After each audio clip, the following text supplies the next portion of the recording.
श्रीगुरुभ्यो नमः। हरि ओम्। आपादमौलिपर्यन्तं गुरूणाम् आकृतिं स्मरेत् तेन विघ्नाः प्रणश्यन्ति सिद्ध्यन्ति च मनोरथाः। अस्मद्गुरुसमारम्भां टीकाकृत्पादमध्यमां श्रीमदाचार्यपर्यन्तां वन्दे गुरुपरम्परां। मन्दारुजनसन्दोह मन्दारतरुसन्निभम् वृन्दारकगुरुप्रख्यं वन्दे वादीन्द्रदेशिकम्। अभ्रमं भङ्गरहितम् अजडं विमलं सदा आनन्दतीर्थमतुलं भजे तापत्रयापहम्। वेदव्यासगुणावास विद्याधीशसतां वश मां निराशं गतक्लेशं कुर्वनाशं हरेर्निशम्।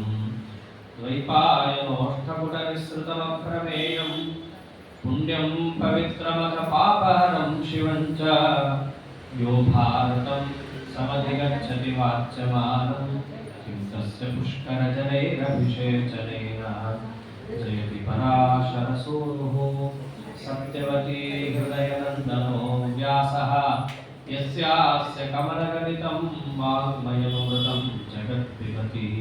यो हरिवंशं लेखयति यथा विधिना महातपाः सपदि सजयति हरिपदकमलं मधुपो यथा रसेन नुक्तः।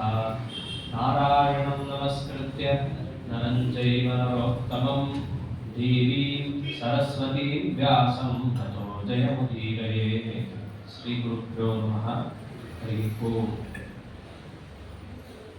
ಮೋಕ್ಷ ಸಾಧನೆಗೆ ಭಗವತ್ ತತ್ವಜ್ಞಾನ ಎಷ್ಟು ಮುಖ್ಯನೋ ಅದರಂತೆ ಪರಮಾತ್ಮನ ಪರಿವಾರ ದೇವತೆಗಳ ತತ್ವಜ್ಞಾನವು ಅಷ್ಟೇ ಮುಖ್ಯ.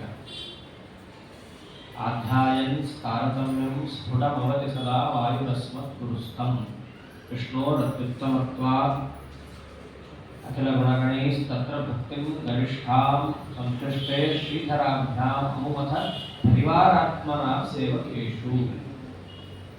ಶ್ರೀಹರಿ ಸರ್ವೋತ್ತಮ, ಅವನು ಎಲ್ಲರಿಗೂ ಒಡೆಯ ಅನ್ನುವ ಜ್ಞಾನ ಎಷ್ಟು ಮುಖ್ಯನೋ ಆ ಸರ್ವೋತ್ತಮ ಅನ್ನುವಲ್ಲಿ ಸೇರಿದ ಸರ್ವ ಯಾರ್ಯಾರು ಪ್ರಭಾ ಬ್ರಹ್ಮಾದಿ ಸಮಸ್ತ ಜಗತ್ತು ಅವರಲ್ಲೂ ಕೂಡ ನಾವು ವೇದಶಾಸ್ತ್ರಗಳು ಯಾವ ರೀತಿಯಾಗಿ ತಾರತಮ್ಯವನ್ನು ತಿಳಿಸಿದೆ ಹಾಗೆ ತಿಳ್ಕೊಂಡು ಉಪಾಸನೆಯನ್ನು ಪರಿವಾರತೆಯ ಮಾಡಿದಾಗ ಪರಮಾತ್ಮ ಸುಪ್ರೀತನಾಗ್ತಾನೆ. ಅದು ಮೋಕ್ಷ ಸಾಧನ ಅಂತಾಗತ್ತೆ.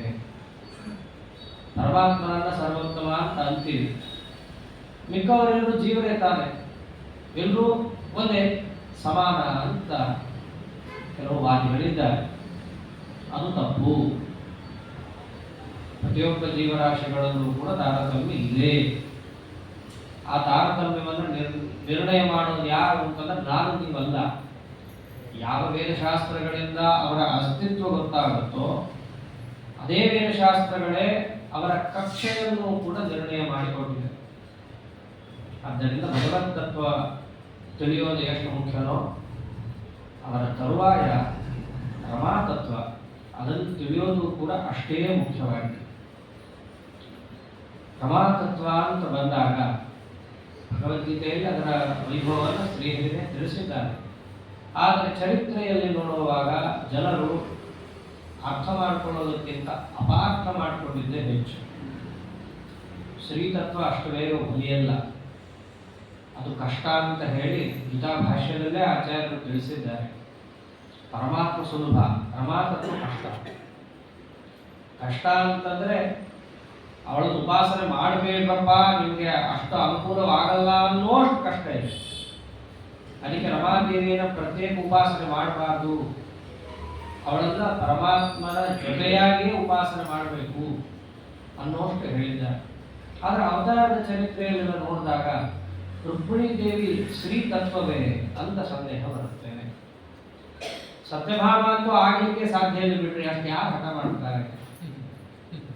ಅಷ್ಟು ಮಾನುಷ ಸಾಮಾನ್ಯವಾಗಿಯೂ ಕೂಡ ಇರಲಾರದ ಸ್ವಭಾವ ಸತ್ಯಭಾಮ ಇದೆಯೇನೋ ಅನ್ನೋಷ್ಟು ಲೋಕಕ್ಕೆ ಮೋಹಕವಾಗುವಂತೆ ಸತ್ಯಭಾಮ ದೇವಿಯವರು ತೋರಿಸಿರೋದು. ಆದರೆ ಪರಮಾತ್ಮನ 16,108 ಮಹಿಷಿಯರಲ್ಲಿ ಅವರಿಬ್ಬರೇ ಸಾಕ್ಷಾತ್ ರಮಾಸ್ವರೂಪರು. ಅವರನ್ನು ಅರ್ಥ ಮಾಡಿಕೊಳ್ಳಿಕ್ಕೆ ಎಲ್ರಿಗೂ ಸಾಧ್ಯ ಇಲ್ಲ. ಪರಮಾತ್ಮನೇ ಅರ್ಥ ಮಾಡಿಸಿ ತೋರಿಸಿದಾಗ ಅದು ಅರ್ಥ ಆಗುತ್ತೆ. ಅಂತಹ ರುಕ್ಮಿಣೀ ದೇವಿ, ಸತ್ಯಭಾಮ ದೇವಿಯವರು, ಅವರ ಚರಿತ್ರೆಯನ್ನು ನಾವು ಸರಿಯಾಗಿ ಅರ್ಥ ಮಾಡ್ಕೋಬೇಕು. ಸತ್ಯಭಾಮ ದೇವಿಯವರ ಚರಿತ್ರೆ ಅದರಲ್ಲಿ ವಿಶೇಷವಾಗಿ. ರುಕ್ಮಿಣೀ ದೇವಿಯವರಂತೂ ಮಾತೇ ಇಲ್ಲ, ಬಹುಗಂಭೀರರು. 50 ಪ್ರಶ್ನೆ ಕೇಳಿದ್ರೆ ಒಂದು ಚೂರು ಮಂದಹಾಸದಿಂದ ಎಲ್ಲದಕ್ಕೂ ಉತ್ತರ ಕೊಟ್ಟು ಕೂಡಿಸೋರು. ಅಷ್ಟು ಗಂಭೀರವಾದಂತಹ ನಡೆನುಡಿ ರುಕ್ಮಿಣೀ ದೇವಿಯವರು. ಪರಮಾತ್ಮನೇ ಚೇಷ್ಟೆ ಮಾಡಿ, ಕುಚೋದ್ಯ ಮಾಡಿ, ಅವನಿಗೆ ತಲೆ ತಿರುಗುವಂತೆ ಮಾಡಿ ಕಡೆ ಅವ್ರ ಬಾಯಿಂದ ಮಾತು ಕಲಿಸ್ತಾ ಇದ್ದ ಅಂತ ಭಾಗವತದಲ್ಲಿದೆ. ಅದೇನೆ ನಾವು ದಲಿತರು, ನೀನು ಶ್ರೀಮಂತ, ನನ್ನನ್ನು ಯಾಕೆ ನೀವು ಮದುವೆ ಆಗಿ, ಈಗಲೂ ನಿನಗೆ ಸಮಯ ಇದೆ, ಬೇಕಾದ್ರೆ ನೀನು ಹೋಗ್ಬೋದು ಶಿಶುಪಾಲನ ಹತ್ರ ಅಂತೆಲ್ಲ ಛೇಡಿಸಿ, ಆಮೇಲೆ ಅವಳು ಎದ್ದು, ಇಲ್ಲ ಸ್ವಾಮಿ ನೀನೇ ನನಗೆ ಸರ್ವಸ್ವ, ನೀನು ಹೇಳಿದ್ದೆಲ್ಲ ಸತ್ಯ, ನೀನು ದರಿದ್ರ, ನಿನ್ನ ಭಕ್ತರು ದರಿದ್ರ, ನಿಷ್ಕಿಂಚನ ವಯಂ ದೇವಿ ನಿಷ್ಕಿಂಚನ ಜನಪ್ರಿಯ ಅಂತ ಪರಮಾತ್ಮ ಆಡಿದ ಮಾತನ್ನ ದೋಷಪೂರಿತವಾಗಿದೆ ಅಂತ ಹಿಂದೆ ಜಗತ್ತೇನು ಅರ್ಥ ಮಾಡ್ಕೊಂಡಿದ್ದಿಲ್ಲ, ಅದೆಲ್ಲ ಗುಣಮಯವಾಗಿದೆ. ನಿಷ್ಕಿಂಚನ ನೀನು ಅಂದ್ರೆ ನಿನ್ನ ದುಡ್ಡು ಕಿಂಚನ, ಸ್ವಲ್ಪ ಅಲ್ಲ, ಅದಕ್ಕೆ ನೀನು ನಿಷ್ಕಿಂಚನ. ನಿನ್ನ ಭಕ್ತರು ಕೂಡ ನಿಷ್ಕಿಂಚನವೇ, ಅವರಿಗೆ ಸಾಂಸಾರಿಕ ಕಿಂಚನ ಪದಾರ್ಥದಲ್ಲಿ ಯಾವುದೇ ರೀತಿಯಾದ ಆಸಕ್ತಿ ಇಲ್ಲ. ಆದ್ದರಿಂದ ಅವರಿಗೆ ಏನೇ ಲಕ್ಷ್ಯ ಇದ್ರು ಎಲ್ಲಿ ವಿಷ್ಣುಪಾದೈಕ ದೃಷ್ಟಯ, ನಮ್ಗೆ ಏನೇ ಆದ್ರೂ ಬೇಕು ಅಂತಂದ್ರೆ ನಾವು ಯಾರನ್ನ ಕೇಳ್ತೀವಿ, ಹಾಡಿದರೆ ಎನ್ನೊಡೆಯನ ಹಾಡುವೆ, ಬೇಡಿದರೆ ಎನ್ನೊಡೆಯನ ಬೇಡುವೆ ಅಂತ ಇರೋರು ನಿನ್ನ ಭಕ್ತರು. ಅವರಿಗೆ ಲೋಕದಲ್ಲಿ ಯಾವುದೇ ಮಾನ ಮರ್ಯಾದೆ ಧನ ಕನಕ ಯಾವ ಆಸೆನೂ ಅವರಿಗಿಲ್ಲ, ಅವ್ರು ಹಾಗೆ ಇರಬೇಕು, ಹಾಗೆ ಇದ್ದಾರೆ. ಆದ್ದರಿಂದ ನೀನು ನಿನ್ನ ಭಕ್ತರು ಉತ್ಕೃಷ್ಟರೇ ಆಗಿದ್ದಾರೆ, ನಿನ್ನ ಪಾದ ಸೇವೆಯನ್ನು ಮಾಡುವ ನಾನೇ ಧನ್ಯಳು ಅಂತ ರುಕ್ಮಿಣೀ ದೇವಿ ಬಹಳ ಕಡಿಮೆ ಮಾತಾಡಿದ್ದು, ಮಾತೇ ಆಡಿಲ್ಲ. ಅದು ಸತ್ಯಭಾಮ ದೇವಿಯವರು ತದ್ವಿರುದ್ಧ ಮಾತಾಡಿದ್ದೇ ಜಾಸ್ತಿ. ಆದರೆ ಸತ್ಯಭಾಮ ದೇವಿಯವರು ಹೇಗೆ ಅಂತಂದ್ರೆ, ಮಹಾಲಕ್ಷ್ಮಿ ರೂಪ ಒಳಗಿರೋದನ್ನು ಹೊರಗೆ ತರಿಸಿ ಅವ್ನು ಯಾರು ಅಂತ ತೋರಿಸ್ಕೊಡ್ತಾರೆ. ಮೇಲಿನ ನೋಟಕ್ಕೆ ಸೋಗ್ ಹಾಕ್ಕೊಂಡು ಅವ್ರು ನಾಟಕ ಮಾಡ್ತಿರಬಹುದು. ಆದರೆ ಮಹಾಲಕ್ಷ್ಮೀ ದೇವಿ ಏನು ಮಾಡ್ತಾರೆ, ಸೋಗ್ ಹಾಕ್ಕೊಂಡಿದೆಯಾ, ಈ ನರಿ ಮೇಲೆ ಮಳೆ ತಾನು ತರಿಸ್ತೀನಿ ಅಂತ ಹೇಳಿ ಅವನ ಬಣ್ಣವನ್ನೆಲ್ಲ ಕಿತ್ತೆಸೆದು ನೀನು ಹೀಗಿದೆಯಪ್ಪ ಅಂತ ತೋರಿಸ್ಕೊಡ್ತಾಳೆ.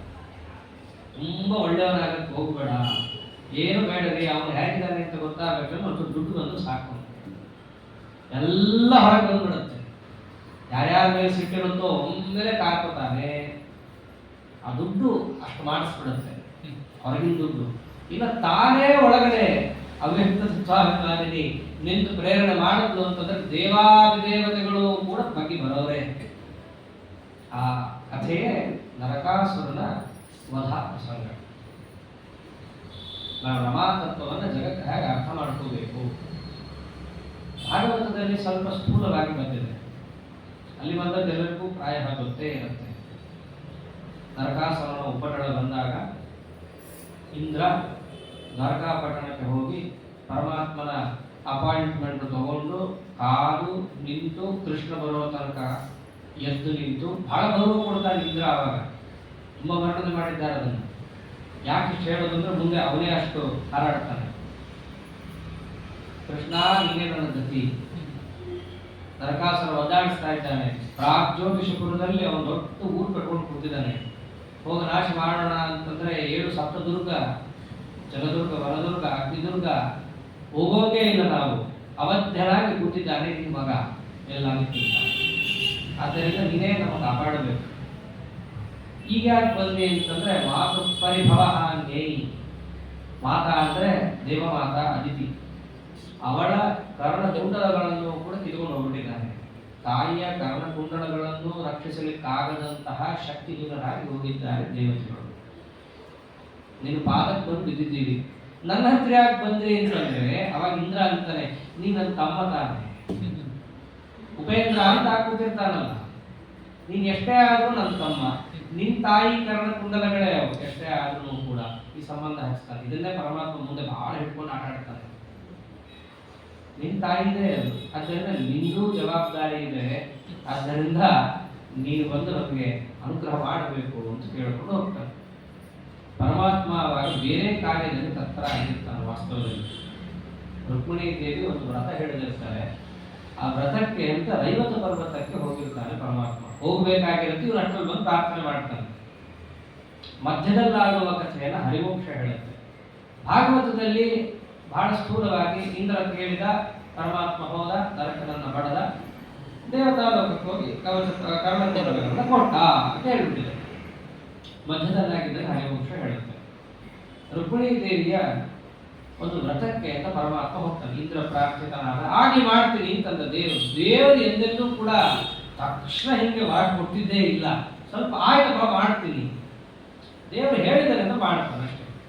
ಮಾರ್ಕಾಂಡೇಯನಿಗೂ ಕೂಡ ಹಾಗೆ ಆಗಿತ್ತು.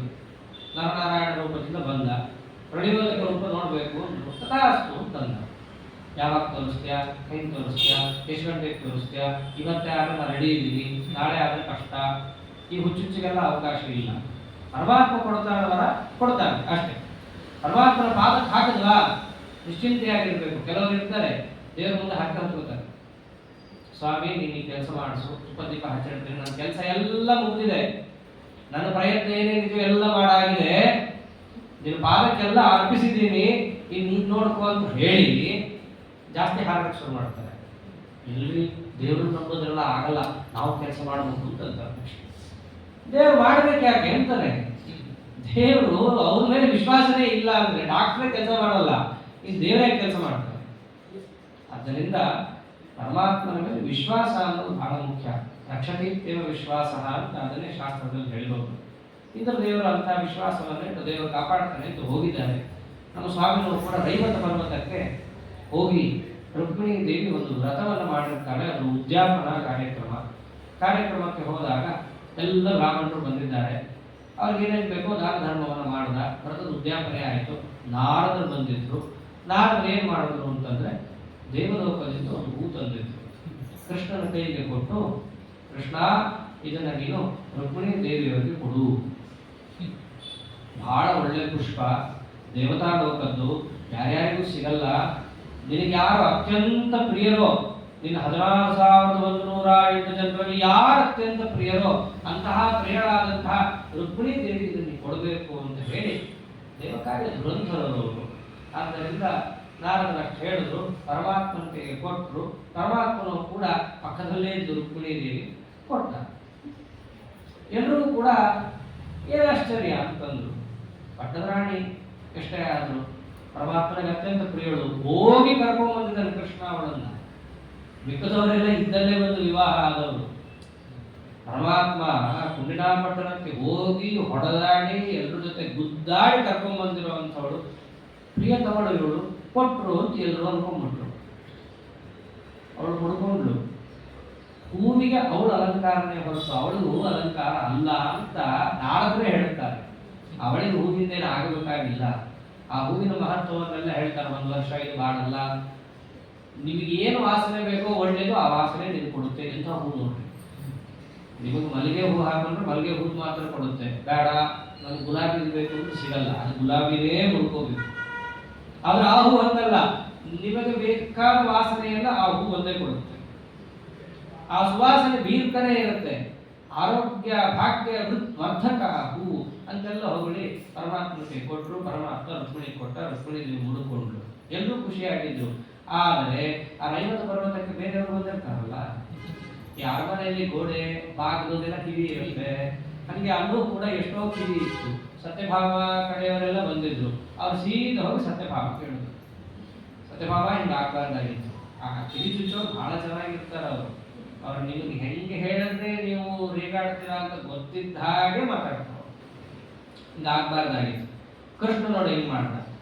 ಆ ಬ್ರಾಹ್ಮಣ ಬಂದು ಕೊಟ್ಟಾಗ ಅವ್ರು ಏನ್ ಹೇಳಿದ್ದು, 16,108 ಜನರಲ್ಲಿ ಪ್ರಿಯತಮಳಾದ ರುಕ್ಮಿಣಿಗೆ ಕೊಡು ಅಂತಂದ. ಇವನು ಕೊಟ್ಟ. ಅಂದ್ರೆ ನೀನ್ ಅಲ್ಲ ಬಿಡು ಸತ್ಯಭಾಮ ಅಂತ ಅಂದ್ರು.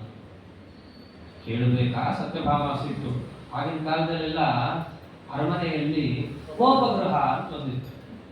ಈ 1 BHK ಕಷ್ಟ, ಗುಹಾತೀತ. ಅವಾಗ ಸಿಟ್ಟು ಮಾಡಕ್ ಒಂದು ರೂಮು. ಅವಳಿಗೆ ಸಿಟ್ಟು ಬಂದಿದೆ ಅಂತ ಗೊತ್ತಾಗೋದು ಹೇಗೆ ಅಂದ್ರೆ ಆ ರೂಮಲ್ಲಿ ಅವಳು ಇದ್ದಾಳೆ ಅಂದ್ರೆ ಸಾಕು, ಅದು ಸಿಟ್ಟು ಬಂದಿದೆ ಅಂತ. ಹಾಗೆ ಕೋಪಗೃಹ ಅಂತಿತ್ತು. ಸೀದಾ ಆ ರೂಮ್ ಎಷ್ಟು ವ್ಯವಸ್ಥಿತ ನೋಡ್ರಿ, ಎಲ್ಲೆಲ್ಲೂ ಸಿಟ್ಟು ಮಾಡೋದು ಇಲ್ಲ ಅಲ್ಲಿ. ಆ ರೂಮ್ ಹೋಗಿ ಸಿಟ್ಟು ಮಾಡಬೇಕು. ಸೀದಾ ಹೋದ್ದು ಆ ಕೋಪಗೃಹಕ್ಕೆ ಹೋಗಿ ಎಲ್ಲ ಆಭರಣ ಕಿತ್ತು ಒಗಿತಾ ಇದ್ದಾಳೆ. ಹೆಣ್ಮಕ್ಳು ಸಿಟ್ಟು ಗೊತ್ತಲ್ಲ, ಎಲ್ಲ ಕಿತ್ತು ಒಗದ್ದು, ತಲೆಯಿಂದ ಹೂವೆಲ್ಲ ಕಿತ್ತು ಒಗದ್ದು ಹಾಸಿಗೆ ಮೇಲೆ ಹೋಗಿ ಬೀಳ್ತಾ ಇದ್ದಾಳೆ. ಚಾಮರ ಯಾರೋ ಹಾಕ್ತಾ ಇದ್ದಲ್ಲಿ ಜ್ವರ ಹಾಕು ಅಂತ ಅವಳ ಮೇಲೆ ರೇಗ್ತಾಳೆ. ಅವೆಲ್ಲ ಆಗೋದೇ ಸಿಟ್ಟು ಯಾರ್ದೋ ಬಂದು ಯಾರ ಮೇಲೆ ತಿಳಿಸ್ಕೊತಿರ್ತಾರೆ. ಜ್ವರ ಹಾಕು ಅಂತ ರೇಗ್ತಿದ್ದಾಗ ರೈವತ ಪರ್ವತದಲ್ಲಿ ಉದ್ಯಾಪನೆ ಮುಗಿಸ್ಕೊಂಡು ಕೃಷ್ಣನ್ಗೆ ಎಲ್ಲ ಅರ್ಥ ಆಗೋಗಿತ್ತು, ಇದು ಸೀದಾ ಸತ್ಯಭಾಮಗೆ ಬಡದಿರುತ್ತೆ ಅನ್ನೋದು ಗೊತ್ತಾಯ್ತು. ಬಂದು ನೋಡ್ತಾನೆ, ಎಲ್ಲಿ ಸತ್ಯಭಾಮ ಎಲ್ಲಿದ್ದಾಳೆ ಅಂತ ಹುಡ್ಕೋದೇ ಬೇಡ, ಸೀದಾ ಕೋಪಗೃಹಕ್ಕೆ ಹೋದ. ಅಲ್ಲಿ ಹೋಗಿ ನೋಡ್ತಾನೆ, ಕೃಷ್ಣ ಬಂದಿದ್ದಾನೆ ಅನ್ನೋದು ಕೂಡ ಅವಳಿಗೆ ಗೊತ್ತಾಗಲ್ಲ. ಅಷ್ಟು ತಲೆ ಬಗ್ಗಿಸಿ ಅಂಗಾತ ಅಲ್ಲ ಏಕೆ ಡಬ್ ಹಾಕಿ ಹಾಸಿಗೆ ಮೇಲೆ ಮಲ್ಕೊಂಡ್ಬಿಟ್ಟಿರ್ತಾಳೆ. ಅವಳು ಬೀಸ್ತಾ ಇರ್ತಾಳೆ. ಕೃಷ್ಣ ಅಂತ ಅವಳನ್ನು ಹೊರಗೆ ಕಳಿಸಿ ತಾನು ಬೀಸಕ್ಕೆ ಇರ್ತಾನೆ. ಗಾಳಿ ಯಾಕೋ ಬೇರೆಯವ್ರು ಬೀಸದಂಗೆ ಇದೆಯಲ್ಲ ಅಂತ ಸ್ವಲ್ಪ ತಿರುಗ್ತಾಳೆ ಸತ್ಯಭಾಮ. ದೂತಿಯರು ಸೇವಕಿಯರು ಬೀಸಕ್ಕೂ ಇವರು ಬೀಸಕ್ಕೂ ವ್ಯತ್ಯಾಸ ಇದೆ. ತಿರುಗಿ ನೋಡ್ತಾಳೆ ಕೃಷ್ಣ. ನೋಡದಿದ್ರೆ ಆನಂದ ಆಗುತ್ತೆ ಕೃಷ್ಣನ. ಅಲ್ಲಿ ತನಕ ಏನು ಕೋಪ ತಾಪ ತೋರಿಸ್ತಾ ಇದ್ರು ಎಲ್ಲ ಒಮ್ಮೆಲೆ ಕೆಳಗೆ ಇಳಿದು ಹೋಗುತ್ತೆ. ದೇವರು ನೋಡ್ತಿರ್ಲಿಕ್ಕೆ ಪರಮಾತ್ಮನಿಗೆ ನಮಸ್ಕಾರ ಮಾಡಿ ನೋಡ್ತಿದ್ದಾಗ ಇವನು ಕೂಡ ಮಹಾ ನಾಟಕಮಾಲು. ಯಾಕೆ ಅಳ್ತಾ ಇದೆಯಾ, ಏನಾಯ್ತು ಅಂತ ಗೊತ್ತಿಲ್ಲ, ಏನಂತ ಹೇಳು, ನನ್ನಂಥ ಗಂಡ ನಿನಗಿದ್ದಾಗ ನೀನು ಯಾಕೆ ಅಳ್ತಾ ಇದೆಯಾ? ಅವಾಗ ಅವಳು ಅಂತಾಳೆ, 16,108 ಜನ ನಿನಗೆ ಹೆಂಡತಿರು. ಮುಂಚೆ ಆದ್ರೆ ನಾನು ಬಹಳ ಪ್ರೀತಿಯಿಂದ ಮಾತಾಡಿಸ್ತಾ ಇದ್ದೆ. ಸತ್ಯಭಾಮ, ಭಾಮ, ಸಾಪ್ರಾಜಿತೆ ಅಂತ ಮಾತಾಡಿಸ್ತಾ ಇದ್ದೆ. ಪಾಪ ನನಗೆ ಎಲ್ಲಿ ಟೈಮ್ ಇದೆ? 16,000 ಜನ, ಅಷ್ಟು ಜನರನ್ನು ನೋಡ್ಕೋಬೇಕು, ನನ್ನ ನೋಡಕ್ಕೆ ನನಗೆ ಸಮಯನೇ ಇಲ್ಲ ಪಾಪ ಅಂತ ಅವಳು ಸುತ್ತಿಗೊಳಿಸಿ ಹೇಳಿದ್ರೆ ಇವನು ಬಿಡ್ತಾನ? ಸುತ್ತಿಗೊಳಿಸಿ ಯಾಕೆ? ನೇರವಾಗಿ ಏನಾಗಿದೆ ಹೇಳು. ಏನಿಲ್ಲ, ನಾನು ಅಲ್ಲಿ ಇಲ್ಲಿ ಕಥೆ ಕೇಳ್ತಾ ಇದ್ದೆ. ದೇವರ ಪ್ರೀತಿ ಕಡಿಮೆ ಆದ್ರೆ ಅವಮಾನ ಆಗುತ್ತಂತೆ. ಧ್ರುವಂಗೆ ಅವಮಾನ ಆಯ್ತು. ಅದಕ್ಕೆ ಅವನೇನ್ ಮಾಡ್ದ? ಅಪ್ಪನ ಬೈಲಿಲ್ಲ, ತಪಸ್ಸಿಗೆ ಹೋದ. ತಪಸ್ಸಿಗೆ ಹೋಗಿ ದೇವರ ಪ್ರೀತಿಯನ್ನು ಸಂಪಾದಿಸಿ ಮೂರ್ಧನ್ಯ ಅಂತ ಆದ.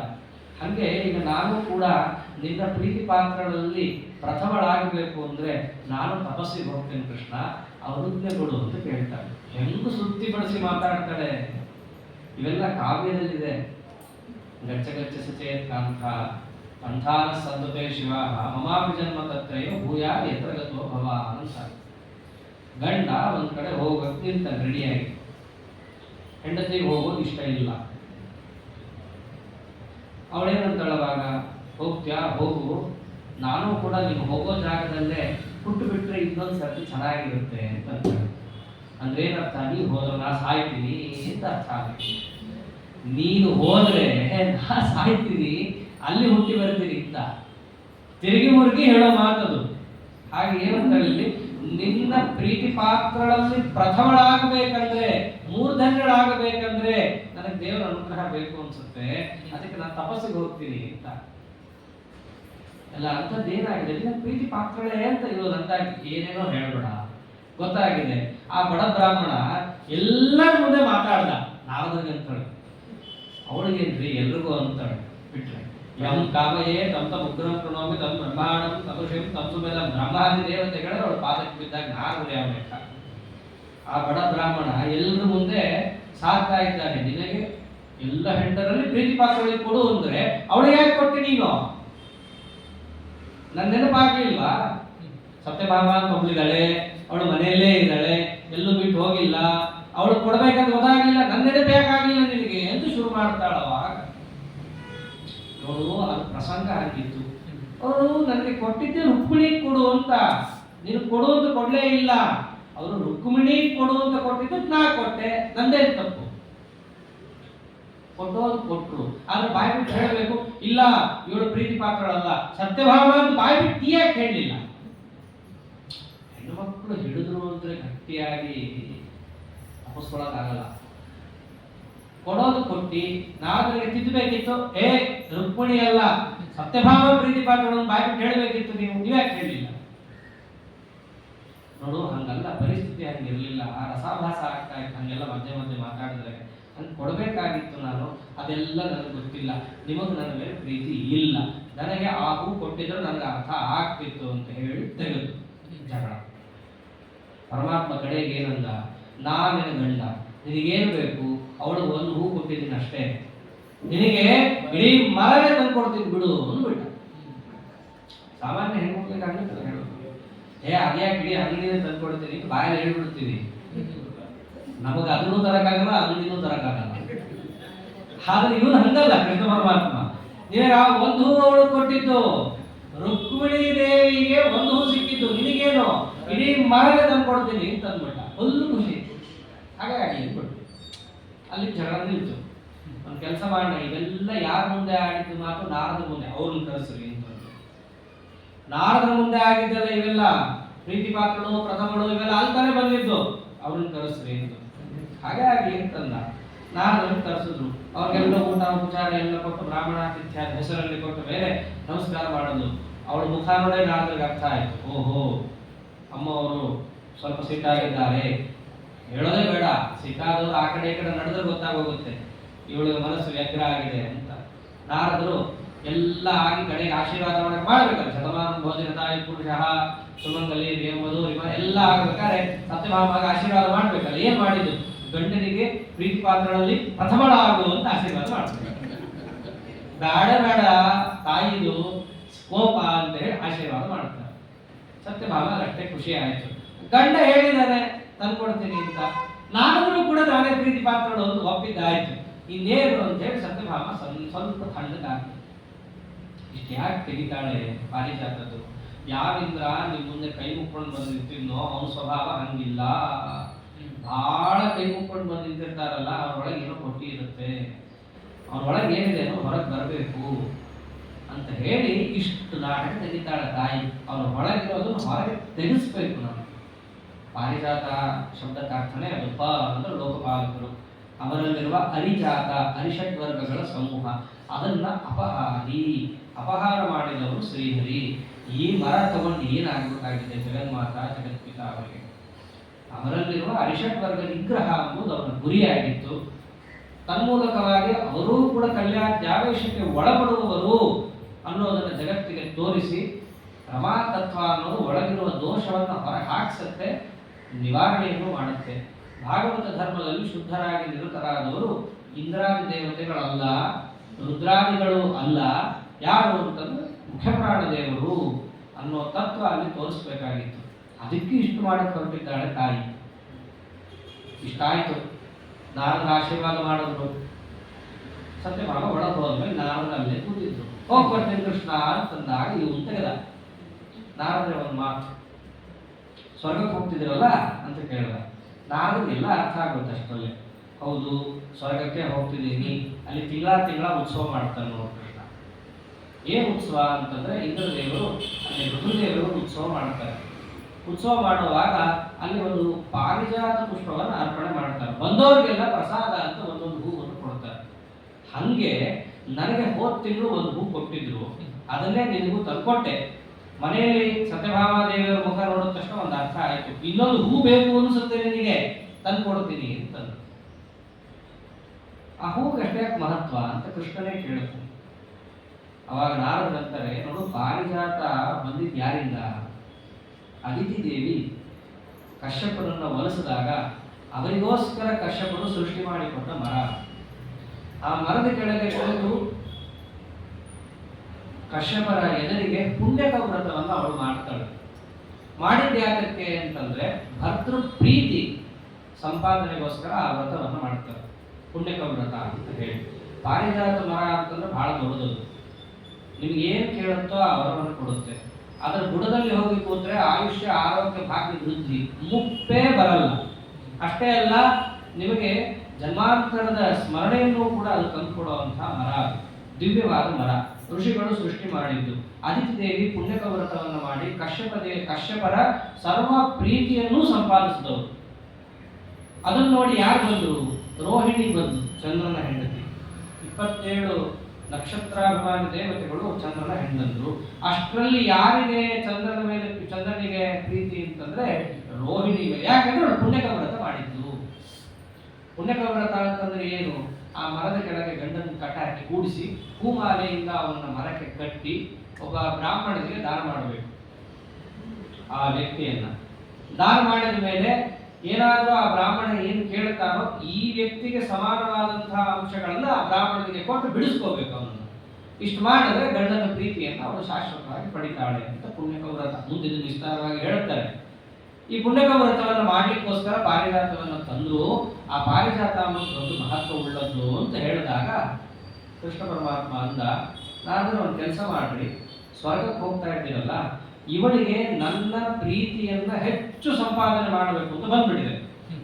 ಸತ್ಯಭಾಮಗೆ ಪ್ರೀತಿ ಪಾತ್ರ ಪ್ರಥಮ ಆಗ್ಲಿಕ್ಕೆ ಹವಣಿಸ್ತಾ ಇದ್ದಾಳೆ. ದೇವತೆಗಳ ಹತ್ರ ಹೋಗ್ತಿರಲ್ಲ, ಒಂದು ಮಾತು ಅವರಿಗೆ ಇತ್ಲಾಗೆ ಆಜ್ಞೆ ಅಂತನೂ ಅಲ್ಲ, ವಿಜ್ಞಾಪನೆಯೂ ಅಲ್ಲ, ಆ ತರ ಒಂದು ಮಧ್ಯವರ್ತಿಯಾದ ಮಾತನ್ನ ನಾನು ನಿಮ್ಗೆ ಹೇಳಿ ಕಳಿಸ್ತೀನಿ, ತಾವು ಹೋಗಿ ಇಂದ್ರ ದೇವರಿಗೆ ಹೇಳ್ರಿ ಅಂತ. ಏನದು ಅಂದ್ರೆ, ನೋಡು ಇಂದ್ರ, ನಾನು ನಿನ್ ತಮ್ಮ ಅಂತಂದ್ರೆ ಅಣ್ಣಂದೇನೇನಿದೆಯೋ, ಅಪ್ಪ ಏನ್ ಸಂಪಾದಿಸ್ಕೊಟ್ಟಿದ್ದಾನೋ ಅದನ್ನ ಅಣ್ಣ ಏನ್ ತಗೊಳ್ತಾನೋ ತಮ್ಮನು ತಗೋಬಹುದು. ಆದ್ದರಿಂದ ನಿಮ್ಮಪ್ಪ ಕಶ್ಯಪ ಯಾವ ಪಾರಿಜಾತ ವೃಕ್ಷವನ್ನ ಅಂತ ಹೇಳಿ ಸ್ವರ್ಗದಲ್ಲಿ ಇಟ್ಟಿದ್ದಾನೋ ಅದು ನಿನಗೆ ಎಷ್ಟು ಸೇರುತ್ತೋ ನನಗೂ ಅಷ್ಟೇ ಸೇರುತ್ತೆ. ಹಾಗಾಗಿ ನನ್ನ ಹೆಂಡತಿ ವ್ರತ ಮಾಡ್ತಾಳಂತೆ, ಆ ಪಾರಿಜಾತ ವೃಕ್ಷ ಕಳಿಸ್ಕೊಡು ಅಂತ ಕೇಳ್ತಾರೆ. ನಾರದನಂದ್ರು, ಕೃಷ್ಣ ಇದಾಗಲ್ಲ, ಹಿಂಗೆಲ್ಲ ನಾನು ಹೋಗಿ ಹೇಳ್ತೀನಿ, ಕೆಲಸ ಆಗಲ್ಲ. ರುದ್ರದೇವರು ಬಂದು ಕೇಳಿದ್ರೆ ಕೊಡ್ಲಿಲ್ಲ ಅವನು. ರುದ್ರದೇವರು ಕೂಡ ಇಂದ್ರದೇವರ ಹತ್ರ ಬಂದಿರ್ತಾರೆ. ಮೊದಲು ಪಾರಿಜಾತ ವೃಕ್ಷ ಇದೆ, ಪಾರ್ವತಿ ದೇವಿ ಪುಣ್ಯಕ ವ್ರತ ಮಾಡ್ತಾಳೋ ಕಳಿಸು ಅಂತಂದ್ರೆ ಅವೆಲ್ಲ ಆಗಲ್ಲ ಅಂತ ಹೇಳಿ ಜೋರು ಹೊಡೆದಿದ್ದ ರುದ್ರದೇವ್ರ ಮೇಲೆ ಇಂದ್ರ. ನಿಂದು ಕೊಡಲ್ಲ ಅಂದ್ರೆ ಹೋಗ್ಬೇಕಂತ ಹೇಳಿ ರುದ್ರದೇವರು ಏನ್ ಮಾಡಿದ್ರು, ನಿನ್ ಪಾರಿಜಾತ ನೀನೇ ಇಟ್ಟುಕೋ ಅಂತ ಹೇಳಿ ಅಲಕಾಪುರಿಯಲ್ಲಿ ಮಂದರವನ ಅಂತ ಹೇಳಿ ಮಂದಾರವನ ಅಂತ ತಾವೇ ನಿರ್ಮಾಣ ಮಾಡಿ 100 ಪಾರಿಜಾತ ವೃಕ್ಷ ನೆಟ್ಬಿಡ್ತಾರೆ ರುದ್ರದೇವರು. ಒಬ್ಬ ಕಶ್ಯಪರೇ ಒಂದು ಪಾರಿಜಾತ ಸೃಷ್ಟಿ ಮಾಡ್ಬೇಕಾದ್ರೆ ಅವನ ಸಾಮರ್ಥ್ಯ ಏನು ರುದ್ರದೇವರು 100 ಪಾರಿಜಾತ ಕೊಟ್ಬಿಡ್ತಾನೆ ಪಾರ್ವತಿ ದೇವಿ. ಎಷ್ಟು ಮಾಡ್ತಿ ಮಾಡ್ಕೊ ಅಂತ ಹೇಳಿ. ಅದೇ ವರಕ್ಕೆ ಮುಂದೆ ಅಂಧಕಾಸುರ ಬರ್ತಾನೆ, ಅವನನ್ನ ರುದ್ರದೇವರು ಸಂಹಾರ ಮಾಡೋದಕ್ಕೆ ಅಂಧಕಾರಿ ಅಂತ ಪ್ರಸಿದ್ಧವೂ ಕೂಡ ಆಗ್ತಾನೆ ರುದ್ರದೇವರು. ಇರ್ಲಿ, ಆ ರುದ್ರದೇವರು ಆ ಮಂದಾರವನ ಅಂತ ನಿರ್ಮಾಣ ಮಾಡಿಕೊಂಡ್ರು, ರುದ್ರದೇವರಿಗೆ ಕೊಡ್ಲಿಲ್ಲ, ನಿನಗೆಲ್ಲಿ ಕೊಡ್ತಾನೆ? ಇಂದ್ರ ನಿನ್ ಕೊಡಲ್ಲ ಅಂತಂದಾಗ ಕೃಷ್ಣ ಅಂದ, ರುದ್ರದೇವರು ಕೊಡ್ಲಿಲ್ಲ ಅಂದ್ರೆ ಪರವಾಗಿಲ್ಲ, ರುದ್ರದೇವರು ಅಂತಂದ್ರೆ ಇಡೀ ಜಗತ್ತಿನಲ್ಲಿ ಹಿರಿಯ ಊರ್ಧನ್ಯ, ಅವನಿಗೆ ಪಾರಿಜಾತಕ್ಕೆ ಸಂಬಂಧ ಇಲ್ಲ. ಅವ್ನು ಕೇಳೋದು ತಪ್ಪು, ಕೇಳಿದ್ಮೇಲೆ ಇವನು ಕೊಡೋದು ಏನಷ್ಟು ಉಚಿತ? ಆಗ ನಾನು ತಮ್ಮ ಅಲ್ಲ ಅಂತ ನೀವು ಉಪೇಂದ್ರ, ನಾ ತಮ್ಮ, ನನಗೆ ಇವನು ಕೊಡ್ಬೇಕಲ್ಲ, ಹೋಗಿ ಕೇಳ್ರಿ, ನೀವು ಕೇಳಂತೂ ಕೇಳ್ರಿ ನಾರಾದ್ರೆ ಅಂತಲ್ಲ. ಒಂದು ವೇಳೆ ಕೊಡ್ಲಿಲ್ಲ ಅಂದ್ರೆ ಏನು? ಏನಿಲ್ಲ, ಯಾವ ಶಚೀದೇವಿಯ ಕೋಮಲವಾದ ಕೈಯಿಂದ ಎದೆಗೆ ಗಂಧ ಹಚ್ಚಿಸ್ಕೊತಿದ್ದಾರಲ್ಲ ಇಂದ್ರ, ಅದೇ ಎದೆಗೆ ಕೌಮೋದಕಿಯಿಂದ ಏಟು ಬಿಡುತ್ತೆ ಅಂತ ಹೇಳ್ತಾರೆ. ಆಯ್ತು, ದೇವರು ಹೇಳಿ ಕಳಿಸ್ತಾ ಇದ್ದಾನೆ ಅಂತ ಹೇಳಿ ಇದ್ರ ದೇವರು ಹೋದ್ರು. ಅಲ್ಲಿ ಉತ್ಸವ ನಡೀತಾ ಇತ್ತು, ಉತ್ಸವ ಎಲ್ಲ ಆಯ್ತು, ಎಲ್ಲರ ಕೈಗೂ ಕೊಡೋ ಹಾಗೆ ಇವ್ರ ಕೈಗೂ ಒಂದು ಭೂಪಟ್ಟ ಇಂದ್ರ ತಗೊಂಡ ಮೇಲೆ ಎಲ್ಲ ಜನಸ್ತೋಮ ದೇವಸ್ತೋಮದ ಮಧ್ಯದಲ್ಲಿ ಮಾತಾಡಕ್ಕಾಗಲ್ಲ ಅಂತ ಹೇಳಿ ಅವ್ನು ಏಕಾಂತದಲ್ಲಿರೋ ತನಕ ನೋಡಿ ಇಂದ್ರ ದೇವರ ಹತ್ರ ಹೋಗ್ತಾರೆ. ಇಂದ್ರ, ಒಂದು ಸಂದೇಶ ಕೆಳಗಿಂದ ಬಂದಿದೆ, ಕೃಷ್ಣ ಪರಮಾತ್ಮ ಹೇಳಿದ್ದಾನೆ, ಇದು ಆಜ್ಞೆನೂ ಅಲ್ಲ ವಿಜ್ಞಾಪನೆನೂ ಅಲ್ಲ. ಏನು ಅಂತಂದ್ರೆ ಅವನು ತಮ್ಮ ಅಂತೆ, ನಿನ್ ತಮ್ಮ ಅಂತ ಅವನ ಹೆಂಡತಿ ವ್ರತ ಮಾಡ್ತಾಳಂತೆ, ಪಾರಿಜಾತ ಕಳಿಸ್ಕೊಡ್ಬೇಕಂತೆ. ಇಂದ್ರ ಅಂದಿದ್ದೇನು, ಅವನು ತಮ್ಮ ಅಲ್ಲ, ತಮ್ಮನ ತರ ಇರಲಿ ಅಂತ. ತಮ್ಮನ ತರ ಇರ್ಬೇಕು, ಅವನು ಆಗಿರ್ಬೋದು, ಏನ್ ಬೇಕಾದ್ರು ತಮ್ಮ ತಾನೇ ಅವನು. ಅಣ್ಣನ ಮಾತು ಕೇಳುದು ಮೊದಲನೇ. ಯಾತಕ್ಕೆ ಹೋಗಿದ್ದಾನೆ ಭೂಮಿಗೆ? ಅವನು ಭೂಭಾರ ಹರಣಕ್ಕೆ ಹೋಗಿದ್ದಾನೆ. ಅವನ ಕೆಲಸ ಭೂಭಾರ ಹರಣ ಮಾಡೋದಷ್ಟೇ, ಅಷ್ಟು ಮಾಡಬೇಕು, ತಿರುಗಿ ಬರಬೇಕಪ್ಪ. ಅದು ಬಿಟ್ಟು ಪಾರಿಜಾತ ಕೊಡು ಅದು ಕೊಡು ಅಂತಂದ್ರೆ ಅದು ಸರಿಯಲ್ಲ. ಎಲ್ಲದಕ್ಕಿಂತ ಮೇಲಾಗಿ ಯಾವತ್ತೇ ಆಗಲಿ ದೇವಲೋಕದ ಸ್ವತ್ತು ದೇವಲೋಕದಲ್ಲಿ ಇರಬೇಕು, ಮನುಷ್ಯರು ಎತ್ಕೊಂಡು ಹೋಗ್ಬಾರ್ದು. ಕೆಳಗೆ ಮನುಷ್ಯ ಲೋಕಕ್ಕೆ ಅದೆಲ್ಲ ತಗೊಂಡು ಹೋಗೋದೇ ಅಧರ್ಮ. ನೋಡೋಣ, ಅವ್ನಿಗೆ ಹೇಳು ಹೋಗ್ಬಿಟ್ಟು ಇದು ಅಧರ್ಮ ಅಂತ ಹೇಳು. ಎಲ್ಲರಿಗೂ ಅಷ್ಟಾಗಿ ಅವನಿಗೆ ಹೆಂಡತಿಗೋಸ್ಕರ ಬೇಕಂತಿದ್ರೆ ಬರ್ಲೇಬೇಕಲ್ಲ. ನಾಡ್ದಂಗೆ ಆ ಶರೀರವನ್ನ ಜಗತ್ತಿನಲ್ಲಿ ಬಿಟ್ಟು ಮೇಲೆ ಬರ್ಲೇಬೇಕಲ್ಲ. ಅವಾಗ ಮಾಡ್ಕೊಳ್ಳಿ ಪುಣ್ಯಕ ವ್ರತ. ನನ್ನ ವ್ರತ ನಾನೇ ಜಾಗ ಕೊಡ್ತೀನಿ, ಸೇವಾ ಸ್ಥಿತಿ ಬರೆಸ್ಲಿ, ಆ ಮರದ ಕೆಳಗೆ ಕೂತ್ಕೊಳ್ಳಿ, ಕನಕಾಭರಣ ಪೂಜೆ ಕನಕ ಪೂಜೆ ಎಲ್ಲ ಮಾಡ್ತಾರಲ್ಲ, ಹಂಗೆ ಇವ್ರು ಮಾಡ್ಕೊಂಡು ಹೋಗಿ, ಯಾರು ಬೇಡ ಅನ್ನೋದು. ಅಲ್ಲೆಲ್ಲ ಕಳಿಸ್ಕೊಂಡು ಹೋಗ್ಲಿಕ್ಕೆ ಆಗಲ್ಲ ಅಂದ್ಬಿಡ್ತಾನೆ. ರುದ್ರದೇವರಿಗೆ ಕೊಟ್ಟಿಲ್ಲ, ಇವ್ರಿಗೆ ಯಾಕೆ ನಾ ಕೊಡ್ತೀನಿ, ಹೋಗಿ ತಂದ್ಬಿಡ್ತಾನೆ. ನನಗೆ ಗೊತ್ತಿತ್ತು ಹಿಂಗೆ ಹೇಳ್ತೆ ಅಂತ. ಮುಂಚೆನೆ ಹೇಳಿದೆ ಕೃಷ್ಣಂಗೆ, ಅವನಿಂದ ಕೊಡಲ್ಲ, ಸುಮ್ಮನೆ ಕೃಷ್ಣ ಇವೆಲ್ಲ ಬೇಡ ಅಂತ ಹೇಳಿದೆ. ಅಲ್ಲಿ ಕೃಷ್ಣ ಏನಂತ ಗೊತ್ತಾ, ಶಚಿ ಕೋಮಲ ಕೈಗಳಿಂದ ನಿನ್ನ ಎದೆಗೆ ಗಂಧ ಹಚ್ಚಿಸ್ಕೊತಿದೆಯಲ್ಲ, ಆ ಎದೆಗೆ ಕೌಮೋದಕ್ಕೆ ಹೊಡಿತೀನಿ ಅಂತ ಹೇಳ್ದ. ಹೆಂಡತಿ ಹೆಸರು ಬಂದ ತಕ್ಷಣ ಇಂದ್ರದೇವರು ಎಚ್ಚರಿಕೆ ಆಗ್ಬಿಡ್ತಾರೆ. ನಮ್ಮಿಬ್ಬರು ಜಗದಲ್ಲಿ ಹೆಂಡತಿ ಯಾಕೆ ತಂದೆ, ಶಚಿ ನನ್ನ ಎದೆಗೆ ಹಚ್ಕೊಳ್ಳೋ ಬಿಡ್ತಾರೋ ಅದು ಸೆಕೆಂಡ್ರಿ. ಯಾಕೆ ತಂದೆ ಹೆಂಡತಿಯರನ್ನ, ಹೆಣ್ಣು ಮಕ್ಕಳನ್ನ ಯಾಕೆ ತಂದಿ, ತಪ್ಪು ಮಾತಾಡಬಾರ್ದು. ಮೊದಲಿಂದೂ ನಾನು ಅವನಿಗೆ ಕ್ಷಮ ಕೊಟ್ಟು ಸಾಕಾಗಿದೆ ಅಂತ ಇಂದ್ರ. ತಮ್ಮ ಅಂತ ಹೇಳಿ ಯಾವಾಗಲೂ ಕ್ಷಮ ಕೊಟ್ಟಿದ್ದೀನಿ ಅವನಿಗೆ. ಎಷ್ಟು ಕ್ಷಮ ಕೊಡೋದ್ರಿ. ಕಾಂಡವನ ನಂದಾಗಿತ್ತು, ಅರ್ಜುನನ್ ಕರ್ಕೊಂಡ್ಬಂದು ಧಗ ಸುತ್ತ ಹಾಕಿಸ್ದ. ಗೋಪಾಲಕರು ಪೂಜೆ ಮಾಡ್ತಾ ಇದ್ರು ಇಂದ್ರನ ಹೆಸರಲ್ಲಿ, ಅದನ್ನ ನಿಲ್ಲಿಸ್ದ, ಸುಮ್ಮನಾದೆ. ವೃತ್ರಾಸುರ ಬಂದಿದನೋ, ನನ್ನ ತಲೆ ಮೇಲೆ ಹೊಡಿತಾ ಇದ್ದೇನೆ ಬಾರೋ ಅಂತಂದ್ರೆ ಏನು ಉತ್ತರ ಕೊಟ್ಟಿದ್ದು ದೇವರು, ನಾ ಸರ್ವಭೂತ ಸಮ ಅಂತ ಅಂದ್ಬಿಟ್ಟ. ಬಂದು ನನ್ನ ಜೊತೆ ನಿಂತು ಹೋರಾಡಬೇಕು, ಒಂದು ಸರ್ತಿ ನನ್ನ ಜೊತೆ ಬರಲಿಲ್ಲ ಹೋರಾಟಕ್ಕೆ. ಹಿರಣ್ಯಕಶಿಪು ಒಂದು ಪ್ರಾಣ ತೆಗಿತಾ ಇದ್ದಾನ, ಬಾರೋ ಅಂತಂದ್ರೆ ಪ್ರಹ್ಲಾದ ಬರಲಿ ಎಂದುಬಿಟ್ಟ. ಒಂದು ಇನ್ನ ಎಲ್ಲ ಹೋಯ್ತು, ಬಿಟ್ಟು ಬಿಟ್ಟಿದ್ದೆ. ಅಮೃತ ಮದನ ಕಾಲದಲ್ಲಿ ನಮ್ಮ ಜೊತೆ ನಿಂತು ಹೋರಾಡು ಅಂತಂದ್ರೆ ಬಾಹ್ಯ ಬೆಂಬಲ ಕೊಟ್ಟೆ ಹೊರತು ಒಳಗೆ ನಿಂತು ಹೋರಾಡಲೇ ಇಲ್ಲ. ಮೋಹಿನಿ ರೂಪದಲ್ಲಿ ಬಂದು ಛದ್ಮವೇಷದಿಂದ ಪರಮಾತ್ಮ ಹೋರಾಡ್ದ. ಬಾಹ್ಯ ಬೆಂಬಲ, ಪಾರ್ಟಿ ಬಾರೋ ನನ್ನ ಸೇರ್ಕೊಳ್ಳೋದು ಸೇರ್ಕೊಳ್ಳೇ ಇಲ್ಲ. ಹೀಗೆ ಇವರು ನನ್ನ ತಮ್ಮನಾಗಿ ಮಾಡಿದ್ದು ಒಂದ ಎರಡ ಎಲ್ಲ ಕ್ಷಮೆ ಕೊಡ್ತಾನೆ ಬಂದ ಇವನಿಗೆ. ಈ ಪಾರಿಜಾತಕ್ಕೆ ಬಂದಿದ್ದಾನೆ, ನನ್ನ ಹೆಂಡತಿ ಬೇರೆ ಮಧ್ಯೆ ತಂದಿದ್ದಾನೆ. ನಾವು ಒಪ್ಪಲ್ಲ, ಪಾರಿಜಾತದ ಹೂ ಅಲ್ಲ, ಒಂದು ಎಲೆ ಸಹಿತ ಕೊಡಲ್ಲ ಅವನಿಗೆ ಅಂತ ಹೇಳ್ಬಿಡ್ತಾರೆ. ಸರಿ, ನೀನು ಹಣ ಬಾರ ಹೇಳೋದು ಹೇಳಿದೀನಿ ಅಂತ ನಾನು ಬೇಡ, ವೈರತ್ತು ಕಟ್ಕೋಬೇಡ, ಒಳ್ಳೇದಲ್ಲ. ನೀ ದೊಡ್ಡ ದೇವತ ಪರಮಾತ್ಮ ಅನ್ನೋನು ಯಾರು, ವಿಷ್ಣು ಅವನು ಸಾಕ್ಷಾತ್ ಅಖಿಲಾಂಡ ಕೋಟಿ ಬ್ರಹ್ಮಾಂಡ ನಾಯಕ. ಪಾರಿಜಾತ ಅಲ್ಲ, ನೀನು ಅವನು ಸ್ವತ್ತೆ. ನೀನು ಹೊತ್ಕೊಂಡಿದೆಯಲ್ಲ ಮನಸ್ತತ್ವ ಶರೀರ, ಅದು ಅವನು ಸ್ವತ್ತೆ. ಪಾರಿಜಾತ ಬಿಡು, ಪಕ್ಕಕ್ಕಿಡು. ಎಷ್ಟು ಹೇಳ್ತಾರೆ ಕೇಳಲ್ಲ, ಅದೆಲ್ಲ ನಾರದ್ರೆ ಪುರಾಣದಲ್ಲಿ. ಇಲ್ಲಿ ಪಾರಿಜಾತ ಇಲ್ಲೇ ಇರಬೇಕು, ದೇವಲೋಕದಲ್ಲಿ ಏನು ಮಾಡೋದು ಹೂ ಅಲ್ಲ, ಎಲೆ ಸಹಿತ ಕಡ್ಡಿ ಸಹಿತ ಕೊಡೋಲ್ಲ ಅವನು, ಏನು ಕೊಡ್ತಾನೆ. ಹಾಗೆ ಆಗಲಿ ಅಂತ ಹೇಳಿ ಪರಮಾತ್ಮನು ಹೋಗಿ ಹೇಳ್ತಾನೆ, ಸ್ವಾಮಿ ಪಾರಿಜಾತದ ಹೂ ಸಹಿತ ಸಿಗ್ತಾ ಇತ್ತು, ಹೂನು ಇಲ್ಲ, ಹೂ ಇರಲಿ ಒಂದು ಎಲೆ ಸಹಿತ ಕೊಡಲ್ಲ ಅಂದ, ನಿನಗೆ ಪಾರಿಜಾತ ಸಿಗಲ್ಲ. ಮತ್ತು ನಾನು ಪ್ರತಿಜ್ಞೆ ಮಾಡ್ಕೊಂಡಿದ್ದೀನಿ ನಾನು ಅಂತಾರೆ. ಪ್ರತಿಜ್ಞೆಗಳೆಲ್ಲ ಆಗೋಗಿದೆ, ಸತ್ಯಭಾಮಾಜಿ ಎದುರಿಗೆ ಮರ್ಯಾದೆ ಹೋಗುತ್ತೊಂದು, ಅದೆಲ್ಲ ನಿನಗೆ ಬಿಟ್ಟಿದ್ದು. ನಾನು ದೂತ, ನನ್ನ ಕೆಲಸ ಎಷ್ಟೋ ಅಷ್ಟೇ, ಆದ್ದರಿಂದ ನೀನು ನೋಡ್ಕೋ ಅಂದ್ಬಿಡ್ತಾರೆ. ಪರಮಾತ್ಮನಿಗೆ ನಮಸ್ಕಾರ ಮಾಡಿ ಹೋಗ್ತಾರೆ. ಆಗ ನರಕಾಸುರನ ಕೊಲ್ಲಕ್ಕೆ ಹೋಗ್ತಾನೆ ಪರಮಾತ್ಮ. ಬಾ ಇವಾಗ ಹೋಗೋಣಂತೆ, ಅವ್ನು ನೋಡ್ಕೊಂಡು ಬರೋಣ ಅವನ ಕೈ ಅಂತ ಹೇಳಿ ನರಕಾಸುರನನ್ನ ಕೊಂದು, ಅವನನ್ನು ಕೊಲ್ಲೋಕೆ ಮುಂಚೆ ಸಪ್ತ ದುರ್ಗಗಳನ್ನು ದಾಟಿ ಮುರಾಸುರ ಅಂತ ಒಬ್ಬ ಇರ್ತಾನೆ. ಆ ಮುರಾಸುರ ಯಾಕೆ ಮುರಾರಿ ಅಂತ ಅಷ್ಟು ಪ್ರಸಿದ್ಧಿ ಅಂತಂದ್ರೆ, ಅವನು ಮುರಾಸುರ ಏನ್ ಮಾಡಿರ್ತಾನೆ, ಈ ಸ್ವರ್ಗಲೋಕಕ್ಕೆ ಹೋಗೋ ದಾರಿಯನ್ನು ಮುಚ್ಚಿಬಿಟ್ಟಿರ್ತಾನೆ. ಸತ್ಕರ್ಮಾನುಷ್ಠಾನ ಮಾಡಿ ಜೀವರಾಶಿಗಳು ಸ್ವರ್ಗಕ್ಕೆ ಹೋಗ್ಬೇಕಲ್ಲ, ಆ ದಾರಿಯನ್ನೇ ಬಂದ್ ಮಾಡಿಬಿಟ್ಟಿರ್ತಾನೆ. ಅಷ್ಟು ಮಾಡಿದ್ದಕ್ಕೆ ದೊಡ್ಡ ದೈತ್ಯ ಅಂತ ಅವನು ಪ್ರಸಿದ್ಧ. ಅವನು ಮಂತ್ರಿ ನರಕಾಸುರನಿಗೆ ವಾಸ್ತವದಲ್ಲಿ. ಆ ಮುರಾಸುರನನ್ನು ಪರಮಾತ್ಮ ಕೊಂದು ಮುರಾರಿ ಅಂತ ಪ್ರಸಿದ್ಧನಾಗ್ತಾರೆ. ಅಂದ್ರೆ ಮುರಾರಿ ಅಂತ ನಾವು ನೆನೆದಾಗೆಲ್ಲ ನಮ್ಮ ಸ್ವರ್ಗದ್ವಾರಕ್ಕಿರುವ ಪ್ರತಿಬಂಧಕಗಳು ನಿವಾರಣೆ ಆಗುತ್ತೆ. ಇದು ನಮ್ಮ ತಲೆಯಲ್ಲಿ ಬರಬೇಕು. ಮುರಾರೇ ಅಂತ ಕರೆದಾಗೆಲ್ಲ ಸ್ವಾಮಿ ನಮ್ಮ ಸತ್ಕರ್ಮಾನುಷ್ಠಾನದಿಂದ ಯಾವ ಸದ್ಗತಿ ನಮಗಾಗಬೇಕು, ಅದಕ್ಕೆ ಪ್ರತಿಬಂಧಕರಾದ ದೈತ್ಯರು ನಿವಾರಣೆ ಆಗಲಿ, ನಿನ್ನ ಈ ಮುರಾರಿ ನಾಮ ಸ್ಮರಣೆಯಿಂದ. ಇದು ನಮ್ಮ ಮನಸ್ಸಿನಲ್ಲಿ ಬರಬೇಕು. ಅಂಥ ಮುರಾರಿ ಅಂತ ಜಗತ್ ಪ್ರಸಿದ್ಧನಾಗಿ ನರಕಾಸುರನನ್ನು ಕೂಡ ತಾನು ಸಂಹಾರ ಮಾಡುವ ಪ್ರಸಂಗದಲ್ಲಿ ಹೇಳ್ತಾರೆ, ಸೋತಂತೆ ನಾಟಕ ಮಾಡ್ತಾನೆ. ಸುಸ್ತಾಯ್ತು ದೇವರಿಗೆ ಅಂತ ನಾಟಕ. ಅವನಷ್ಟು ನಟಸಾರ್ವಭೌಮ ಯಾರೂ ಇಲ್ಲ ಅಂತ ನಾಟಕ ಮಾಡಿದಾಗ ಸತ್ಯಭಾಮಾದೇವರು ಹಠ ಮಾಡಿ ತಾವು ಬಂದಿರ್ತಾರೆ, ನಾನು ಬರ್ತೀನಿ ನಿಮ್ಮ ಜೊತೆ ಯುದ್ಧಕ್ಕೆ ಅಂತ. ದೇವರು ಮೊದಲು ಬೇಡ ಅಂತಾನೆ. ನೋಡು, ಅದು ಯುದ್ಧ, ಅದೇನೋ ಪುರಾಣ ಅಲ್ಲ, ಹೋಗಿ ಪ್ರವಚನ ಮಂಗಳ ಮುಗಿಸ್ಕೊಂಡ್ ಬರಕ್ಕೆ. ಅಲ್ಲಿ ಯುದ್ಧ ಅಂದ್ರೆ ಹೊಡೆಯೋದು ಬಡಿಯೋದು ಏಟು ತಿನ್ನೋದು.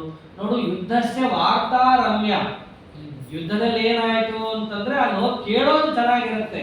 ಅಲ್ಲಿ ಹೋಗಿ ಪಾರ್ಟಿಸಿಪೇಟ್ ಮಾಡೋದೆಲ್ಲ ಬಹಳ ಕಷ್ಟ. ನಾವು ನ್ಯೂಸಲ್ಲಿ ನೋಡ್ತೀವಿ, ಏರೋಪ್ಲೇನ್ ಹೊಡಿತಂತೆ, ಬಾಂಬ್ ಹಾಕ್ತಂತೆ, ಅವ್ರು ಸತ್ತಂತೆ. ಏರೋಪ್ಲೇನ್ ಕೂತವನಿಗೆ ಗೊತ್ತದು ಎಷ್ಟು ಕಷ್ಟ ಅಂತ ಹೇಳಿ, ಹಾಕೋದು, ಹೊಡಿಯೋದು, ಬಡಿಯೋದೆಲ್ಲ. ಅಥವಾ ಆ ಬಾರ್ಡರ್ ಇದ್ದವ್ರಿಗೆ ಅದು ಗೊತ್ತಿರುತ್ತೆ. ನಾವು ಎಲ್ಲೋ ದೂರದಲ್ಲಿ ಕೂತಿರ್ತೀವಿ, ನ್ಯೂಸ್ದವ್ರು ಏನು ತೋರಿಸ್ತಾರೆ ಅದು ನಮಗೆ ಸತ್ಯ, ವಾರ್ತೆ ಚೆನ್ನಾಗಿರುತ್ತೆ. ಅಲ್ಲಿ ಹೋಗಿ ನಿಂತು ಹೋರಾಡೋದಿರುತ್ತಲ್ಲ, ಕೆಲವೊಮ್ಮೆ ಅವ್ರು ನಮಗೂ ಹೊಡಿತಾರೆ, ಏನೋ ಕಣ್ಣೆ ಹೊಡಿ ತಿನ್ಕೊಂಡು ಕೂತಿರಲ್ಲ. ಅದನ್ನ ನೋಡಿದಾಗ ನಾವೇನೋ ವಾರ್ತೆ ಕೇಳಿರ್ತೀವಲ್ಲ, ಗೆದ್ರು ಅಂತ ಹೇಳಿ ಹೊಡಿಸ್ಕೊಂಡಿದ್ದು ಕೇಳಿಬಿಟ್ರೆ ಬಹುಶಃ ಇನ್ನ ಜಾಸ್ತಿ ತಿಂದಿರ್ಬೇಕು ಅನ್ಸುತ್ತೆ. ಏಟು ನಮಗೆಷ್ಟು ಬೇಕೋ ಅಷ್ಟು ಫಿಲ್ಟರ್ ಮಾಡಿ ಹೇಳ್ತಿದ್ದಾರೆ ಎನಿಸ್ಬಿಡುತ್ತೆ. ಆದ್ದರಿಂದ ಯುದ್ಧಕ್ಕೆಲ್ಲ ಬರಬಾರ್ದು, ಪ್ರಧಾನವಾಗಿ ಹೆಣ್ಮಕ್ಳು ಬರಬಾರ್ದು. ಅವರು ಆಗಿದ್ದೇ ಒಂದು, ಅರ್ಥ ಮಾಡ್ಕೊಳ್ಳದೆ ಇನ್ನೊಂದು ಆಗಿಬಿಡುತ್ತೆ. ಆದ್ದರಿಂದ ನೋಡಿ ಹಾಗೆಲ್ಲ ಬರಬೇಡ ಅಂತ ಎಷ್ಟು ಹೇಳ್ತಾನೆ, ಬಿಡ್ತಾಳ ಅವಳು, ಸಾಧ್ಯನೇ ಇಲ್ಲ ನಾ ಬಂದೇ ಬರ್ತೀನಿ ಅಂತಂದು. ಎಷ್ಟು ಬೇಡ ಅಂತನೋ ಅಷ್ಟೇ ಬರ್ತೀನಿ ಹಠ ಶುರುವಾಯಿತು. ಅದರಂತೆ ಬಂದು ಪಕ್ಕದಲ್ಲಿ ಕೂಡೋದಷ್ಟೇ ಮಾಡಲಿಲ್ಲ, ಬೇಕಂತ ಅವಳ ಸಾಮರ್ಥ್ಯ ಏನು ಅಂತ ಜಗತ್ತಿಗೆ ತೋರಿಸೋದಕ್ಕೋಸ್ಕರವಾಗಿ ನರಕಾಸುರನ ಒಂದು ಶಕ್ತ್ಯಾಘಾತಕ್ಕೆ ಪರಮಾತ್ಮ ಬಿದ್ದಂತೆ ಆದಾಗ ಅಂತಂದು ಸತ್ಯಭಾವಕ್ಕೆ ಬೇಡ ಅಂತಂದೆ ನಿನಗೆ. ಈಗ ನೋಡು ನಾನು ಕೂಡ ಬಿದ್ದೋಗಿದ್ದೀನಿ, ಏನ್ ಮಾಡ್ತೀಯಾ ಅಂತಂದಾಗ ನೀವಿದ್ರು ಬೀಳು, ನಾನಿಲ್ಲೇನು ಅಂತಂದು. ನಾನು ವೀರ ಕ್ಷತ್ರಿಯ ವಂಶ ಸಂಭೂತೆ, ರುಕ್ಮಿಣಿಯಾಗ ನಾನು ಅಂತಾಳೆ.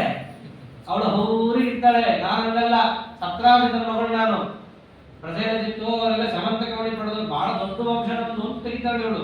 ಸರಿ ವಂಶ ಎಲ್ಲ ಹೌದು, ನೀ ಏನ್ ಮಾಡ್ತೇವೆ ನೋಡು ಅಂತಂದು ವೀರ ಕಚ್ಚೆ ಹಾಕಿದ್ಲು. ಪರಮಾತ್ಮನ ಧನುಸ್ಸನ್ನು ಹಿಡಿದು ಯುದ್ಧವನ್ನು ಮಾಡಿ ಇಡೀ ನರಕಾಸುರನಿಗೆ ಏನೂ ಇಲ್ಲ ಅಂತ ಸಿದ್ಧೆ ನಿತಿಶ್ರೀ ಮಾಡಕ್ಕೆ ಹೊರಟಿದ್ಲು. ಅಷ್ಟೊಂದು ಪರಮಾತ್ಮ ಎದ್ದು ಸಾಕು, ಇನ್ನೇನಾದ್ರು ನೀ ಕೊಂದ್ರೆ ನನ್ನ ಮರ್ಯಾದೆ ಹೋಗುತ್ತೆ, ಕೂತ್ಕೋ ಅಂತ ಹೇಳಿ ಕೂಡಿಸಿ ಆಯ್ತು ಜಗತ್ತಿಗೆ ತೋರಿಸ್ಬೇಕಿತ್ತು ಅವಳ ಸಾಮರ್ಥ್ಯ ಏನು ಅಂತ ಹೇಳಿ. ವೇದಗಳು ಹೇಳ್ತಾ ಇದೆ ಪರಮಾತ್ಮ ಏನನ್ನ ಮಾಡ್ತಾರೆ ಅಂತ ಜಗತ್ತಲ್ಲಿ ಪ್ರಖ್ಯಾತವಾಗಿದ್ದು ಸೃಷ್ಟಿ ಸ್ಥಿತ್ಯಾದಿಗಳು, ಅದನ್ನೂ ಕೂಡ ಮಾಡ್ಲಿಕ್ಕೆ ಸಮರ್ಥಳು. ವಿಶ್ವಸ್ಥತೆ ಪ್ರಳಯ ಸರ್ಗ ಮಹಾವಿಭೂತಿ ವೃತ್ತಿ ಪ್ರಕಾಶ ನಿಯಮಾವತಿ ಬಂಧ ಮೋಕ್ಷಾ ಯಸ್ಯಾ ಅಪಾಂಗಲವ ಮಾತ್ರದ ಊರ್ಜಿತ ಸಾ ಶ್ರೀವ್ಯತ್ ಕಟಾಕ್ಷ ಬಲಗತ್ತಿನಿತಂ ನಮಾಮಿ. ಮುಖ್ಯ ಪ್ರಾಣ ದೇವರಿಗೆ ಮೋಕ್ಷವನ್ನು ಕೊಡುವ ಅವಕಾಶ ಇದೆ. ವಿಷ್ಣುವಿಗೆ ದಾತ ಮೋಕ್ಷಸ್ಯ ವಾಯುಶ್ಚ ತದನುಜ್ಞಯ ಅಂತ ಮುಖ್ಯ ಪ್ರಾಣ ದೇವರಿಗೆ ಇದ್ದಾಗ, ಇನ್ನು ಕಿಮು ಅವರಿಗಿಂತ ಅನಂತಪಟ್ಟು ದೊಡ್ಡವರಾದಂತಹ ಮಹಾಲಕ್ಷ್ಮೀ ದೇವಿ ಮೋಕ್ಷನೇ ಕೊಡ್ತಾಳೆ ಅಂತಂದ್ರೆ ಸೃಷ್ಟಿ ಸ್ಥಿತಿ ಸಂಹಾರ ನಿಯಮನ ಜ್ಞಾನಾಜ್ಞಾನ ಬಂಧ ಮೋಕ್ಷವನ್ನು ಮಾಡೋ ಸಾಮರ್ಥ್ಯ ಅವಳಿಗಿದೆ. ನರಕಾಸುರನಿಗೆ ಅವಧ್ಯತ್ವ ಇರ್ಬೋದು, ಹೆಂಗೆ ಪರಮಾತ್ಮ ಅವನನ್ನ ಸಂಹಾರ ಮಾಡಲಿಕ್ಕೆ ಸರ್ವ ಸಮರ್ಥನೋ ಇವಳೂ ಕೂಡ ಅಷ್ಟೇ ಸಮರ್ಥಳಿದ್ದಾಳೆ ಎಂಬುದು ಜಗತ್ತಿಗೆ ತೋರಿಸಬೇಕಿತ್ತು. ಆನಂತರದಲ್ಲಿ ಅದನ್ನು ತೋರಿಸಿ ನರಕಾಸುರನನ್ನ ತಾನು ಸಂಹಾರ ಮಾಡಿ, ಅಲ್ಲೇನು 16,000 ಜನರಿದ್ರು, ಅವರೆಲ್ಲ ಅಗ್ನಿಪುತ್ರರು. ಅವರನ್ನ ಪರಮಾತ್ಮ ಉದ್ಧಾರವನ್ನು ಮಾಡಿ ಎಲ್ಲರನ್ನೂ ಕೂಡ ವಿವಾಹ ಆಗಿ ಪರಮಾತ್ಮ ಭಾಗವತದಲ್ಲಿ ಇವೆಲ್ಲ ವಿಷಯ ಬಂದಿದೆ, ಉದ್ಯಾಪನೆ ಆಗಬೇಕು, ಅಲ್ಲಿ ತನಕ ನರಕಾಸುರ ನಿನ್ನ ಮದುವೆ ಆಗಲ್ಲ ಅಂತ ಹೇಳಿರ್ತಾರೆ ಅವರು. ನರಕಾಸುರ ಅವರೆಲ್ಲ ಅಪಹಾರ ಮಾಡ್ಕೊಂಡ್ಬಂದು ಒಂದು ಜೈಲಲ್ಲಿ ಹಾಕಿರ್ತಾನೆ, ಮದುವೆ ಆಗಲಿ ಅಂತಾನೆ. ಈ ಪಾಪಿಗೆ ಇನ್ನೇನು ಹೇಳಬೇಕು, ನಾವು ವ್ರತ ಮಾಡ್ತಿದ್ದೀವಿ, ವ್ರತದ ಉದ್ಯಾಪನೆ ಆದ ತಕ್ಷಣ ನೀನ್ ಮದುವೆ ಆಗ್ತೀವಿ ಅಂತಾರೆ. ಅವ್ರು ಬಿಟ್ಟ, ಏನದು ವ್ರತೋದ್ಯಾಪನೆ, ನಿನ್ನ ಮರಣದೇ ವ್ರತೋದ್ಯಾಪನೆ ಅಷ್ಟೇ, ಏನಲ್ಲ, ನಿನ್ನ ಮರಣ ಆಗೋ ತನಕ ನಮ್ಮ ವ್ರತ ಮುಗಿಯಲ್ಲ ಅಂತ ಅಷ್ಟು ಕೃಷ್ಣ ಪ್ರಾಣಕ್ಕಾಗಿ ತಪಸ್ ಮಾಡ್ತಾ ಇರ್ತಾರೆ. ಬ್ರಹ್ಮದೇವರ ವರವನ್ನು ಪಡೆದು ಬಂದಿರ್ತಾರೆ. ಅದರಂತೆ ಪರಮಾತ್ಮ ಅವರನ್ನೆಲ್ಲ ವಿವಾಹ ಆಗುವಂತಹ ಪ್ರಸಂಗ ಒಬ್ಬನೇ ಹೆಂಗಾಗ್ತಾನೆ ಅಂತಂದ್ರೆ ತಾನೂ ಕೂಡ ಅಷ್ಟು ರೂಪಗಳನ್ನು ತಗೊಂಡು ಅವರೆಲ್ಲರನ್ನೂ ಕೂಡ ವಿವಾಹವನ್ನಾಗಿ ಅವರನ್ನೆಲ್ಲರನ್ನು ದ್ವಾರಕಾಪಟ್ಟಣಕ್ಕೆ ಕಳಿಸಿ, ಆ ನರಕಾಸುರ ಏನು ತಗೊಂಡು ಬಂದಿದ್ದಲ್ಲ ಮಾತು ಪರಿಭವ ಹಾನಿ ತಾಯಿಯ ಕರ್ಣಕುಂಡಳಗಳು, ಅದನ್ನು ತಗೊಂಡು ಬಾಬು ಹೋಗ್ಬರೋಣ ಸ್ವರ್ಗಕ್ಕೆ ಅಂತಂತ ಸ್ವರ್ಗಕ್ಕೆ ತಗೊಂಡು ಹೋಗಿ ಅತಿಥಿ ದೇವರಿಗೆ ಕೊಟ್ಟು ನಮಸ್ಕಾರ ಮಾಡಿ ಹೇಳ್ತಾನೆ, ಸತ್ಯಭಾಮ ಅಂತ ಇವಳು ನನ್ನ ಹೆಂಡತಿ, ಆಶೀರ್ವಾದ ಮಾಡ್ರಿ ಅಂತ ಮಾಡಿದವಳು. ಹೇಳ್ತಾನೆ, ಇವಳು ಬಹಳ ಮಾತಾಡ್ತಾಳೆ ಮನೆಯಲ್ಲಿ, ಎಲ್ಲಾ ಮಾತು ಮನೆಯಲ್ಲಿ ಒಬ್ಬಳೇ ಆಡ್ತಾಳೆ. ಆದ್ದರಿಂದ ಸ್ವಲ್ಪ ಇವಳಿಗೆ ಹೆಂಗಿರ್ಬೇಕು ಪತಿವ್ರತ ಸ್ತ್ರೀ ಲಕ್ಷಣ ಅನ್ನೋದು ಉಪದೇಶ ಮಾಡ್ರಿ ಅಂತ. ಆವಾಗ ಅದಿತಿ ದೇವಿ ತನ್ನ ಸೌಮಾಂಗಲ್ಯ ಸೌಭಾಗ್ಯ ಅಭಿವೃದ್ಧಿಗೋಸ್ಕರವಾಗಿ ಸತ್ಯಭಾಮಾದೇವಿಗೆ ಪಾತಿವ್ರತ್ಯ ಧರ್ಮವನ್ನು ಉಪದೇಶ ಮಾಡ್ತಾಳೆ. ಹೆಂಗಿರ್ಬೇಕು ಪತಿವ್ರತೆ, ಮನೆಯಲ್ಲಿ ತುಂಬಾ ಮಾತಾಡಬಾರ್ದು, ಸಿಟ್ಟು ಮಾಡ್ತಿರ್ಬಾರ್ದು ಅಂತೆಲ್ಲ ಏನು ಪಾತಿವ್ರತ್ಯ ಧರ್ಮ ಇದೆ ಎಲ್ಲ ಉಪದೇಶ ಮಾಡ್ತಾಳೆ ತನಗೋಸ್ಕರ. ಸತ್ಯಭಾಮ ಈ ಕಡೆ ಕೇಳಿ ಈ ಕಡೆ ಬಿಟ್ಟು ಅಷ್ಟೇ, ನೀ ಹೇಳು ನಿನಗೋಸ್ಕರ ನೀ ಹೇಳಿ ನನಗೇನದ್ರಿಂದ ಆಯ್ತು ಸರಿ ಅಂತ ಹೇಳಿ ಸತ್ಯಭಾಮಾದೇವಿಯವರದ್ದು ಆಯಿತು. ಪರಮಾತ್ಮನಿಗೆ ಕರ್ಣಕುಂಡಲ ಯಾರ ಕೈಯಿಂದ ಬೇಕಾದ್ರೂ ಕೊಟ್ಟು ಕಳಿಸ್ಬೋದಿತ್ತು, ಅವನ ಉದ್ದೇಶ ಬೇರೆ. ಅವನೇನು ಮಾಡ್ದ ನೋಡು, ಇಂದ್ರದೇವರಿಗೆ ಎಲ್ಲ ಆದರಾತಿಥ್ಯ ಸ್ವೀಕಾರವನ್ನು ಮಾಡ್ದ. ಫಸ್ಟ್ ಕ್ಲಾಸ್ ಊಟ ಆಯ್ತು, ಉಪಚಾರ ಆಯ್ತು, ಇಬ್ರು ಹೋಗಿ ಅಣ್ಣ ತಮ್ಮ ಅಂತ ಅಂದ್ಕೊಂಡು ಹೋಗಿ ನಮಸ್ಕಾರನೂ ಮಾಡಿದ್ದಾಯ್ತು. ಅತಿಥಿ ದೇವಿಗೆ ಚೆನ್ನಾಗಿ ಇಬ್ರು ಬಾಡ್ರಪ್ಪ ಅಂತವಳು ಆಶೀರ್ವಾದ ಮಾಡಿ ಏನೇನು ಬೇಕೋ ಲೋಕೋಪಕಾರ ಎಲ್ಲ ಮಾಡಿದ್ದಾನೆ ಪರಮಾತ್ಮ. ನೋಡು, ಬೆಂಗಳೂರಿಗೆ ಬಂದು ಆಗಾಗ ನೋಡಿದ್ರೆ ಹಾಗೆ ನಂದನವನ ನೋಡ್ಕೊಂಡು ಹೋಗೋಣ ಸ್ವರ್ಗಕ್ಕೆ ಬಂದು ಅಂತ ತೆಗಿತಾರೆ. ಹಾಗೆ ಆಗಲಿ ಅಂತ ಹೋದ್ರು. ಸೀದಾ ನಡೀತಾ ನಡೀತಾ ಹೋದ್ರು. ಪಾರಿಜಾತ ಕಾಣಿಸ್ತು. ತಕ್ಷಣ ಸತ್ಯಭಾಮಾದೇವಿಯವರು ಎಲ್ಲ ನೆನಪಾಯ್ತು. ಕೃಷ್ಣ ನೋಡು ಪಾರಿಜಾತ ತಂದ್ಕೊಡ್ತೀನಿ ಅಂತ ಹೇಳಿದ್ದೆ, ಎದುರಿಗೆ ನೋಡಿ ಇದೇ ಮರ, ಹೌದೌದು ಹೌದು ಇದೇ ಮರ, ನನಗೆ ಇದು ಬೇಕು. ತಕ್ಷಣ ಪರಮಾತ್ಮ ಅಂತ ಜಗದ್ಗಂಡ ಗರುಡನ್ನ ಅಲ್ಲೇ ಇಟ್ಕೊಂಡಿದ್ದ. ಗರುಡನ ಮೇಲೆ ಆ ಮರ ಕಿತ್ತ ಇಟ್ಟ ಕಳಿಸೇ ಬಿಟ್ಟ. ಆ ಮರಕ್ಕೆ ಹೇಳ್ತಾನೆ, ಹುಷಾರಪ್ಪ ನಿನಗೇನು ಮಾಡಲ್ಲ ಅಂತ. ಆ ಮರಕ್ಕೆ, ಮರ ಅಭಿಮಾನಿ ದೇವತಾ, ಅವನು ಹೆದರಿ ಬಿಡ್ತಾನೆ, ಯಾರೋ ಜಗಳದಲ್ಲಿ ನಾನು ಕೃಷ್ಣಾರ್ಪಣ ಅಂತ ಹೆಂಗೆ ಅಂತ.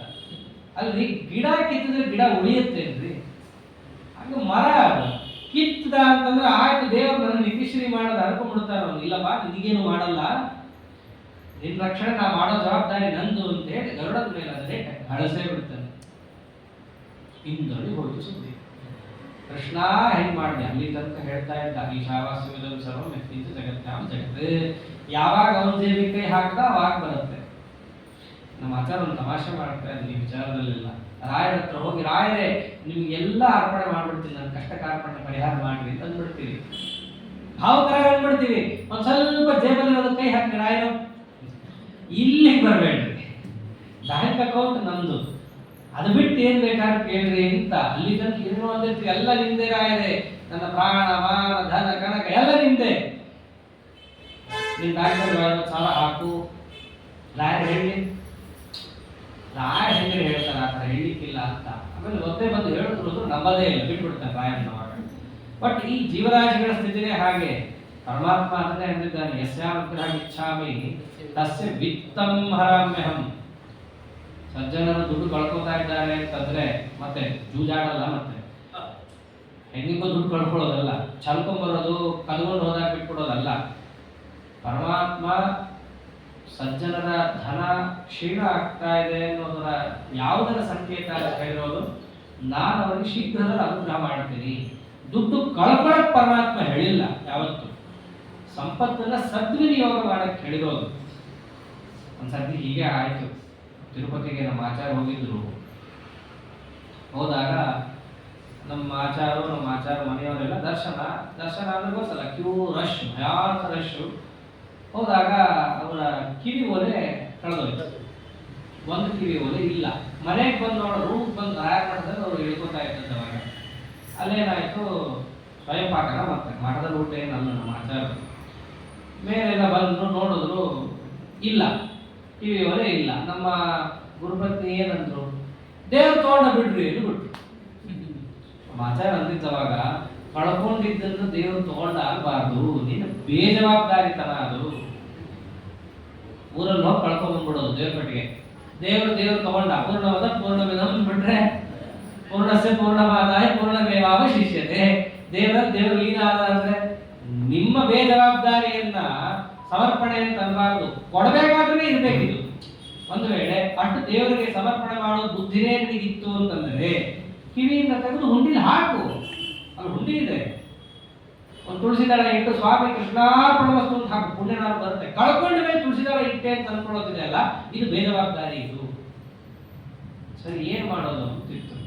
ಇಲ್ಲ, ನಂದು ತಪ್ಪಾಯ್ತು, ಮಾಡಬಾರ್ದು ಅಂತ ಅನ್ಕೊಂಡವರು ಅದೇ ಏನಾಯ್ತು ನೋಡು, ದೇವ್ರಿಗೆ ಹಾಕ್ತೀನಿ ಅಂತ ಹೇಳಿದ್ದೆ, ಹುಷಾರ್ ಅಂತ ಹೇಳಿದ್ರು. ಅಲ್ಲೇನೆ ದೇವರು ಲೀಲಾ ಪರೀಕ್ಷೆ ಮಾಡ್ತಾರೆ. ಎಲ್ಲ ಆಯ್ತಾ, ಕಳ್ಕೊಂಡು ಬಂದಿದ್ದಾಗಿದೆ, ಎಲ್ಲ ಅಡಿಗೆ ಆದ್ಮೇಲೆ ಮನೆ ತೊಳಿಬೇಕಲ್ಲ, ಸ್ವಚ್ಛ ಮಾಡ್ಬೇಕಲ್ಲ, ಅಲ್ಲಿ ಬೂದಿ ಮಧ್ಯ ಸಿಕ್ತು. ತೋರ್ಸುದು, ನೋಡ್ರಿ ಸಿಕ್ತು ಅಂತ ಹಾಕೊಳ್ಳೋದು ಹೋದ್ರು. ದೇವರಿಗೆ ಅಂತ ಹೇಳಿದೀಯ, ದೇವರು ಕೊಟ್ಟಿದ್ದಾನೆ, ಅವಕಾಶ ಕೊಟ್ಟಿದ್ದಾನೆ ನಿನಗೆ ಸಮರ್ಪಣೆ ಮಾಡ್ಲಿಕ್ಕೆ. ಏನ್ ಮಾಡ್ತೀವಿ ನೋಡು ಅಂತ ತಗೊಂಡೋಗಿ ಹಾಕಿ ಬಂದು. ಕೆಲವೊಮ್ಮೆ ಹೇಳ್ಬಿಡ್ತೀವಿ, ಸ್ವಾಮಿ ನಿನಗಿದು ಅಂತ ಹೇಳಿ. ದೇವರು ಅವಕಾಶ ಕೊಡ್ತಾನೆ, ಅವಾಗ ಮನಸ್ಸು ಹಿಂಡು ಬಿಡುತ್ತೆ, ಅಯ್ಯಯ್ಯೋ ಹಾಕ್ಬೇಕಾ ಅಂತ ಹೇಳಿ. ಹಾಗಿರ್ಬಾರ್ದು. ಇಂದ್ರದೇವರು ಹಾಗೆ ಸ್ವಲ್ಪ ಹೊತ್ತಿಗೆ ಮುಂಚೆ ಸ್ವಾಮಿ ಎಲ್ಲ ನಂದೇ ಇರೋದು ಸ್ವಾಮಿ ನಿಂದೇ ಇದಲ್ಲವೋ, ಪಾರಿಜಾತ ಕಿತ್ಕೊಂಡು ಹೋದಾಗ ನಿಂದೆ ಬಿಡು ಅಂತ ಅನ್ಬೇಕಿತ್ತು. ಹೆಂಗ ಹುಟ್ಟಿದಿ ಅಂತ ಬರ್ತಾರೆ ನೋಡ್ರಿ. ಏನು ತಾವೊಬ್ಬನೇ ಬರ್ಲಿಲ್ಲ, ಎಲ್ಲ ಅಷ್ಟದಿಕ್ಪಾಲಕರನ್ನು ಸೇರಿಸ್ಕೊಂಡು ರುದ್ರದೇವರನ್ನು ಕರೆದ ಪಾರ್ಟಿ ಮಾಡಕ್ಕೆ. ನೋಡು ನಿನಗೂ ಕೊಡಲ್ಲ ಅಂತಂದಿದ್ದೆ, ಅಂಥ ಪಾರಿಜಾತವನ್ನು ಅವ್ನು ಕಿತ್ಕೊಂಡು ಹೋಗಿದ್ದಾರೆ ಬಾ ಅಂತಂದ್ರು. ರುದ್ರದೇವರು ಮೊದಲು ಬ್ಯಾಡೋ ನಿಂದಲ್ಲ ಅದು ಅವಂದೇ ಅದು ಮೊದಲು ಹೇಳ್ತಾರೆ, ಕೇಳಲ್ಲ ಬಾ ನೀನು ಯುದ್ಧ ಕರೀತಾರೆ. ತಾನು ಬರ್ತಾನೆ ತ್ರಿಶೂಲಿ ವೃಷಭ ವಾಹನನಾಗಿ. ಎಲ್ಲ ಅಷ್ಟದಿಕ್ಪಾಲಕರು ಸೇರಿದಾಗ ಪ್ರತಿಯೊಬ್ಬರಲ್ಲೂ ಇರುವಂತಹ ಅರಿಷಟ್ ವರ್ಗಗಳೇನಿದ್ದು ಅಂತಹ ಅರಿಜಾತ ಅಪಹಾರಿ, ಅದನ್ನ ತಾನು ಅಪಹಾರ ಮಾಡುವಂತಹ ದಿವ್ಯ ಲೀಲೆಯನ್ನು ಪರಮಾತ್ಮ ಅಲ್ಲಿ ತೋರಿಸಿದ್ದಾನೆ. ಇಂತಹ ಪಾರಿಜಾತ ಅಪಹಾರಿ ಆದ್ಮೇಲೆ ಎಲ್ಲ ಹೊಡೆದ ಬೀಳುತ್ತೆ ಇಂದ್ರನಿಗೆ. ಏನೇನೋ ಪರಮಾತ್ಮನಿಗೆ ಮಾಡ್ಲಿಕ್ಕೆ ಹೋದ್ರೆ ಯಾವುದು ಪರಮಾತ್ಮನಿಗೆ ತಟ್ಟೋದೇ ಇಲ್ಲ.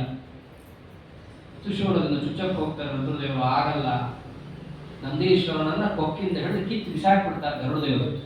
ಜಯಂತ ಅಂತ ಇಂದ್ರದೇವರ ಮಗ, ಅವನು ಯುದ್ಧ ಮಾಡಕ್ಕೆ ಹೋಗ್ತಾನೆ. ಇಂದ್ರದೇವರು ಅಲ್ಲಿಂದಲೇ ಕೂಗ್ತಾರೆ, ಯಾರ ಹತ್ರನಾದ್ರೂ ಹೋಗು, ಗರುಡನ ಹತ್ರ ಹೋಗ್ಬೇಡ.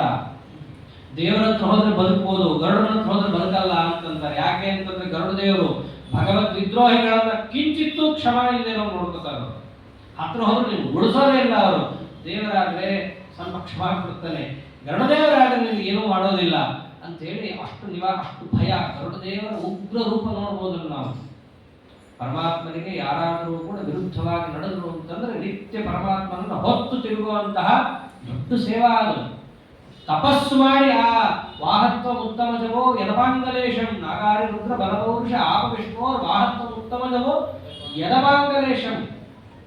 ಲಕ್ಷ್ಮೀದೇವಿಯವರ ಕಟಾಕ್ಷವರ ಮೇಲೆ ಬಿದ್ದಿದ್ದಕ್ಕೆ ಪರಮಾತ್ಮ ಗರುಡದೇವರನ್ನ ತನ್ನ ವಾಹನ ಅಂತ ಮಾಡ್ಕೊಂಡಿದ್ದು. ಇಂತಹ ಗರುಡದೇವರು ಭಗವಂತನಿಗೆ ಏನಾದರೂ ವಿದ್ರೋಹವನ್ನು ಯಾರಾದರೂ ಮಾಡ್ತಾರೆ ಅಂದ್ರೆ ಕಿಂಚಿತ್ತೂ ಸಹಿಸಲ್ಲ. ಅವ್ರ ಹತ್ರ ಹೋಗಬೇಡ ಅಂತ ಇಂದ್ರದೇವರು ಎಲ್ರಿಗೂ ಹೇಳ್ತಾರೆ. ದೇವರ ಹತ್ರ ಹೋಗು, ಗರುಡನ ಹತ್ರ ಹೋಗಬೇಡ ಅಂತಂತಾರೆ. ಹಾಗೆ ಪರಮಾತ್ಮ ಪ್ರತಿಯೊಬ್ಬರನ್ನು ಕೂಡ ಸೆಳೆಬಿಡೋದು, ಅವರವರ ಸ್ಥಾನವನ್ನು ಅವರಿಗೆ ಅರ್ಥ ಮಾಡಿಸಿಕೊಟ್ಟು ನಿಮ್ಮ ಯೋಗ್ಯತೆ ಇಷ್ಟೇ, ಎಲ್ಲ ನಂದೇ ಅಂತ ಪರಮಾತ್ಮ ತೋರಿಸಿದ ಮೇಲೆ ಮತ್ತೆ ಕಾಲಕ್ಕೆ ಬೀಳ್ತಾನೆ ಇಂದ್ರ. ತಪ್ಪಾಯಿತು ಆದರೂ ಒಂದು ವಿನಂತಿ, ಅಲ್ಲಿ ತನಕ ಹಾರಾಟ ತಮ್ಮ ಅದು ಇದು ಅಂತೆಲ್ಲ ಹಾರಾಡಿ ಕಡೆಗೆ ವಿನಂತಿಗೆ ಬಂದ. ಆದರೂ ಕೃಷ್ಣ ನೀನು ಸ್ವರ್ಗದ ಹೆಂಗೆ ತಗೊಂಡು ಹೋದೆ, ನಾನು ಯಾವುದನ್ನು ಎಲ್ಲಿಗೆ ಬೇಕಾದ್ರೂ ತಗೊಂಡು ಹೋಗ್ತೇನೆ, ಅದನ್ನು ಕೇಳೋ ಅಧಿಕಾರ ನಿನಗಿಲ್ಲ. ಆಯ್ತು, ಹೌದು ಇದೊಂದು ನಿಯಮ ಇದೆ, ಏನೋ ದೇವತಾ ಲೋಕಕ್ಕೆ ಕೆಳಗೆ ಅದೆಲ್ಲ ತರಬಾರದು ಅಂತ. ನಾನು ಕರ್ತುಂ ಅನ್ಯದಾಗರನ್ನ ಏನ್ ಬೇಕಾದ್ರೂ ಮಾಡ್ತೀನಿ. ನನ್ನ ಹೆಂಡತಿ ಪುಣ್ಯಕ ವ್ರತ ಮಾಡಬೇಕು ಅಂತಿದ್ದಾಳೆ, ಅದನ್ನು ಮಾಡಬಿಟ್ಟು 1 ವರ್ಷ ಆದ್ರೂ ಇದನ್ನು ಕಳಿಸ್ತೀನಿ ಅಂತ ಪರಮಾತ್ಮ. ಅವಳೊಬ್ಳೆ ಮಾಡ್ತಾಳ, ಮಾಡಿದ್ರೆ ಅದನ್ನ ಮಾಡಿದ್ರೆ ಅವಳೊಬ್ಳೆ ಮಾಡಲ್ಲ. ಅವಳಾದ್ಮೇಲೆ ಷಣ್ಮಹಿಷಿಯರು ಮಾಡ್ತಾರೆ, 16,100 ಜನ ಮಾಡಬೇಕು. 365 ದಿನನೂ ಬೇಡನೋ ಇಂದ್ರ ಅಂತಂತಾನೆ. 365 ದಿನನೂ ಬೇಡನೋ 8 ಜನಕ್ಕೆ. ದಿನಕ್ಕೊಂದು 4-5 ಜನ ಮಾಡಿದ್ರು ಅಂತಂದ್ರೂ ಸಾಲಲ್ಲ. ದಿನಕ್ಕೆ 16 ಜನ ತಿರುಪತಿ ತಿಮ್ಮಪ್ಪನ ದರ್ಶನಕ್ಕೆ ವ್ಯವಸ್ಥೆ ಮಾಡ್ದಂಗೆ ಅದಕ್ಕೆ ಮಾಡ್ಬೇಕು. ನಾನು ಇವಾಗ ನಂತನ್ನೋ ನನಗಿದೆ, ಆದ್ದರಿಂದ 1 ವರ್ಷದಲ್ಲಿ ನಿನಗೆ ಅದನ್ನ ಕೊಟ್ಟು ಕಳಿಸ್ತೀನಿ, ಹಾಗೆ ಆಗಲಿ ಅಂತ ಹೇಳಿ ಇಂದ್ರದೇವರು ಏನು ಹಾಗೆ ಆಗಲಿ ಇವನೇನು ಅಪ್ಪಣೆ ಕೊಡೋದು, ಅದು ತೊಗೊಂಡು ಹೋಗಿ ಆಗಿತ್ತಲ್ಲ ಆಗಲಿ. ಅದರಂತೆ ಅದಿತಿಗೆ ಮತ್ತೆ ಇವರಿಬ್ಬರು ನಮಸ್ಕಾರ ಮಾಡ್ತಾರೆ. ನಾನು ನಿಮ್ಮ ಮಗ ಉಪೇಂದ್ರ ಅಂತ ಇವ್ರು ನಮಸ್ಕಾರ ಮಾಡಿದ್ರೆ ಇಂದ್ರದೇವರು ದೂರದಲ್ಲಿ ನಿಂತ್ಕೊಂಡು ನಮಸ್ಕಾರ ಮಾಡ್ತಾರೆ. ಅವಾಗ ಅಂತಾಳೆ ಅದಿತಿ ದೇವಿ, ಅಣ್ಣ ತಮ್ಮನ ಮಧ್ಯೆ ಜಗಳ ಬಂದೇ ಇಲ್ಲಪ್ಪ ಅಂತ ಆಶೀರ್ವಾದ ಮಾಡ್ತಾರೆ. ಸೌಭ್ರಾತೃತ್ವ ಏರ್ಪಡಲಿ ನಿಮ್ಮಿಬ್ಬರ ಮಧ್ಯೆ ಅಂತ. ಅಂದ್ರೆ ತಾಯಿಯ ಆಶೀರ್ವಾದ ಮಾಡಬೇಕು. ನಿನಗೇನಾದ್ರೂ ಆಯ್ತೇನೋ, ಅಣ್ಣ ಅಂದ ನಿನಗೆ ಹೋಗ್ ಬೇರೆ ಮನೆ, ಅವೆಲ್ಲ ಈಗ ಮಾಡ್ತಾರೆ. ಅದರ ತಾಯಿ ಹಂಗಲ್ಲ ಮಾಡಬೇಕಾಗಿರೋದು. ಜಗಳ ಬಂದ್ರೆ ಜಗಳ ಬಿಡಿಸಿ ಸೌಭ್ರಾತೃತ್ವವನ್ನು ಅವಳು ಉಪದೇಶ ಮಾಡಬೇಕು. ಅದರಂತೆ ಅದಿತಿ ದೇವಿಯು ಕೂಡ ಅದನ್ನೇ ಉಪದೇಶವನ್ನು ಮಾಡಿ ಕಳಿಸ್ತಾ ಇದ್ದಾಳೆ. ಬಂದು ನೋಡ್ರಿ ಇವಳು ಸತ್ಯಭಾಮ ತಗೊಂಡು ಮನೆ ತುಂಬಾ ಪಾರಿಜಾತದ ಹೂವು, ಅದನ್ನೇ ಮುಡ್ಕೊಳ್ಳೋದು, ಅದನ್ನೇ ಮಾಡೋದು, ಮಾಡೋದೇನು ಮಾಡಬೇಕು, ಪುಣ್ಯಕ ವ್ರತ ಮಾಡ್ಲಿಕ್ಕೆ ಶುರು ಮಾಡೋದು, ಅದನ್ನೇ ಮಾಡ್ಲಿಕ್ಕೆ ಇಷ್ಟೆಲ್ಲ ಕರೆಸಿದ್ದು. ಪ್ರೀತಿ ಪಾತ್ರ ಪ್ರಥಮ ಆಗ್ಬೇಕಲ್ಲ, ಮತ್ತೆ ಆಗಬೇಕಂತ ಮಾಡಬೇಕು. ನಾರದನ್ನೇ ಕರೆಸಿದ್ಲು, ಇಷ್ಟೆಲ್ಲ ಅವರಿಂದ ಶುರುವಾಗಿದ್ದು. ಬನ್ನಿ ನಾರದರೆ ಅಂತಂದು ಬಂದ್ರು. ಏನು ಮಾಡಿ ಪುಣ್ಯಕ ವ್ರತ ಮಾಡಬೇಕು, ದೇವರನ್ನು ದಾನ ಕೊಡಬೇಕು ನಾನು ಅಂತ ಹೇಳಿ ಆ ಮರಕ್ಕೆ ಕೃಷ್ಣನ್ ಕಟ್ಟದ್ದು. ಪಾರಿಜಾತ ಹೂವಿನ ಮಾಲೆಯನ್ನು ಮಾಡಿ ಪರಮಾತ್ಮನಿಗೆ ಅದನ್ನೇ ರುಮಾಲ್ ಮಾಡಿ ಅಲಂಕಾರ, ಮೊದಲೇ ಅವನು ಮಂಡನಾಂಚ ಮಂಡನ, ಏನು ಅಲಂಕಾರ ಮಾಡಿದ್ರು ಮಾಡಿಕೊಳ್ಳುವಂತ ಪ್ರಭು. ನಾವು ಮಾಡೋ ತುಳಸಿ ಹಾರನೇ ಹಾಕಿಸ್ಕೊತಾನ ಕಾರುಣ್ಯ ಅಷ್ಟೇ, ಅದು ಬಿಟ್ಟು ಇನ್ನೇನಲ್ಲ. ಅದನ್ನೇ ಟೀಕಾರ ನಹಿಂತಿರಾರಾಧ್ಯ ಪದೋ ಮುಂದಹ ದುರ್ವಾಂಕುರೈರ್ಮದ್ದಧರೈರಪೂಜ್ಯ.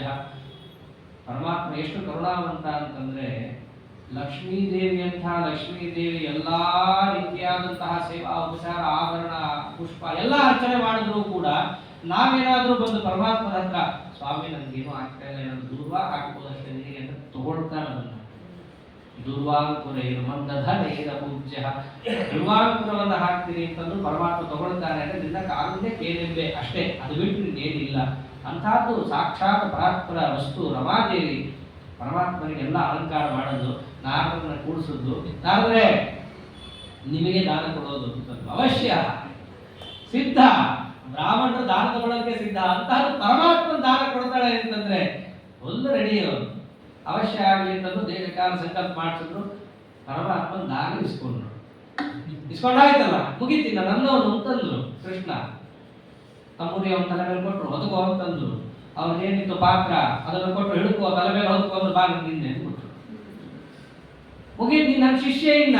ಪರಮಾತ್ಮನೊಂದು ಬಹಳ ಚಲೋ ಆಯ್ತು, ಮನೆಯಲ್ಲಿ ಒದ್ದಾಡಿ ಹೋಗಿದ್ದೆ ಹೆಂಡದ ಮಧ್ಯ ಕರ್ಕೊಂಡು ಹೋಗಿದ್ದೀರಾ, ಒಳ್ಳೇದಾಯ್ತು ಅಂದ್ಬಿಟ್ಟ ಪರಮಾತ್ಮ. ಹಿಂದೆ ಊರೆಲ್ಲ ಒಂದು ಪ್ರದಕ್ಷಿಣೆ ಹಾಕಿಸ್ಬಿಡ್ತಾರೆ. ಎಲ್ಲ ಹೋದಲ್ಲೆಲ್ಲ ಪರಮಾತ್ಮ ಏನನ್ಬೇಕು, ನನ್ನ ನಾರದ ಶಿಷ್ಯ ನಾರದ ಶಿಷ್ಯ, ನಾರದ ಶಿಷ್ಯ ನಾರದ ಶಿಷ್ಯ. ಇಡೀ ಮಥುರಾಪಟ್ಟಣ ದ್ವಾರಕಾಪಟ್ಟಣ ಎಲ್ಲ ಕಡೆಗೂ ಕೂಡ ಒಂದು ಇವ್ರು ಹೋಗ್ಬೇಕಲ್ಲ, ಮನೆ ಮನೆಯಲ್ಲೂ ವೀಣಾಪಾಣಿಗಳಾಗಿ ಇವ್ರು ಹೋಗ್ಬೇಕು. ಹೋದಲ್ಲೆಲ್ಲ ಪರಮಾತ್ಮನ ಗುಣಗಾನ ಮಾಡಬೇಕು. ನಾರದರ ಕೆಲಸವೇ ಅದು. ಅವರೇ ಹೇಳ್ತಾರೆ, ಗಾಯನ್ ಮಹತಿ ವೀಣವನ್ನ ತಗೊಂಡು ಎಲ್ಲ ಕಡೆ ಪರಮಾತ್ಮನ ಗುಣಗಾನವನ್ನ ಮಾಡುತ್ತಾ, ಎಲ್ಲಿ ಗುಣಗಾನವನ್ನು ಮಾಡ್ತಿರ್ತಾರೋ ಅಲ್ಲಿ ಹೋಗಿ ಕೂತು ಅನುಗ್ರಹವನ್ನು ಮಾಡುತ್ತಾ ಪರಮಾತ್ಮನ ಸೇವೆಯನ್ನು ಮಾಡುವ ದಿವ್ಯ ವಿಭೂತಿ ಪುರುಷರು ನಾರದರು. ಅಂದ್ರೆ ಹೊರಗೆ ಏನೇನೋ ತಿಳ್ಕೊಂಡಿದ್ದಾರೆ ಅವ್ರ ಬಗ್ಗೆ. ಪರಮಾತ್ಮನ ವಿಶೇಷ ಅನುಗ್ರಹ ಪಾತ್ರರಾದಂತಹ ವ್ಯಕ್ತಿಗಳು. ಭಾಗವತದಲ್ಲಿ ಎಲ್ಲೇ ನೋಡ್ರಿ ನಾರದರ ಒಂದು ಪ್ರವೇಶ ಕಾಣುತ್ತೆ. ಅಂತಹ ಪರಮ ವೈಷ್ಣವೋತ್ತಮರು. ಅಂತಹ ನಾರದರ ಹಿಂದೆ ಪರಮಾತ್ಮ ಹೋದಲ್ಲೆಲ್ಲ ಗುಲಾಮನಂತೆ ಶಿಷ್ಯನಂತೆ ಹೋದ.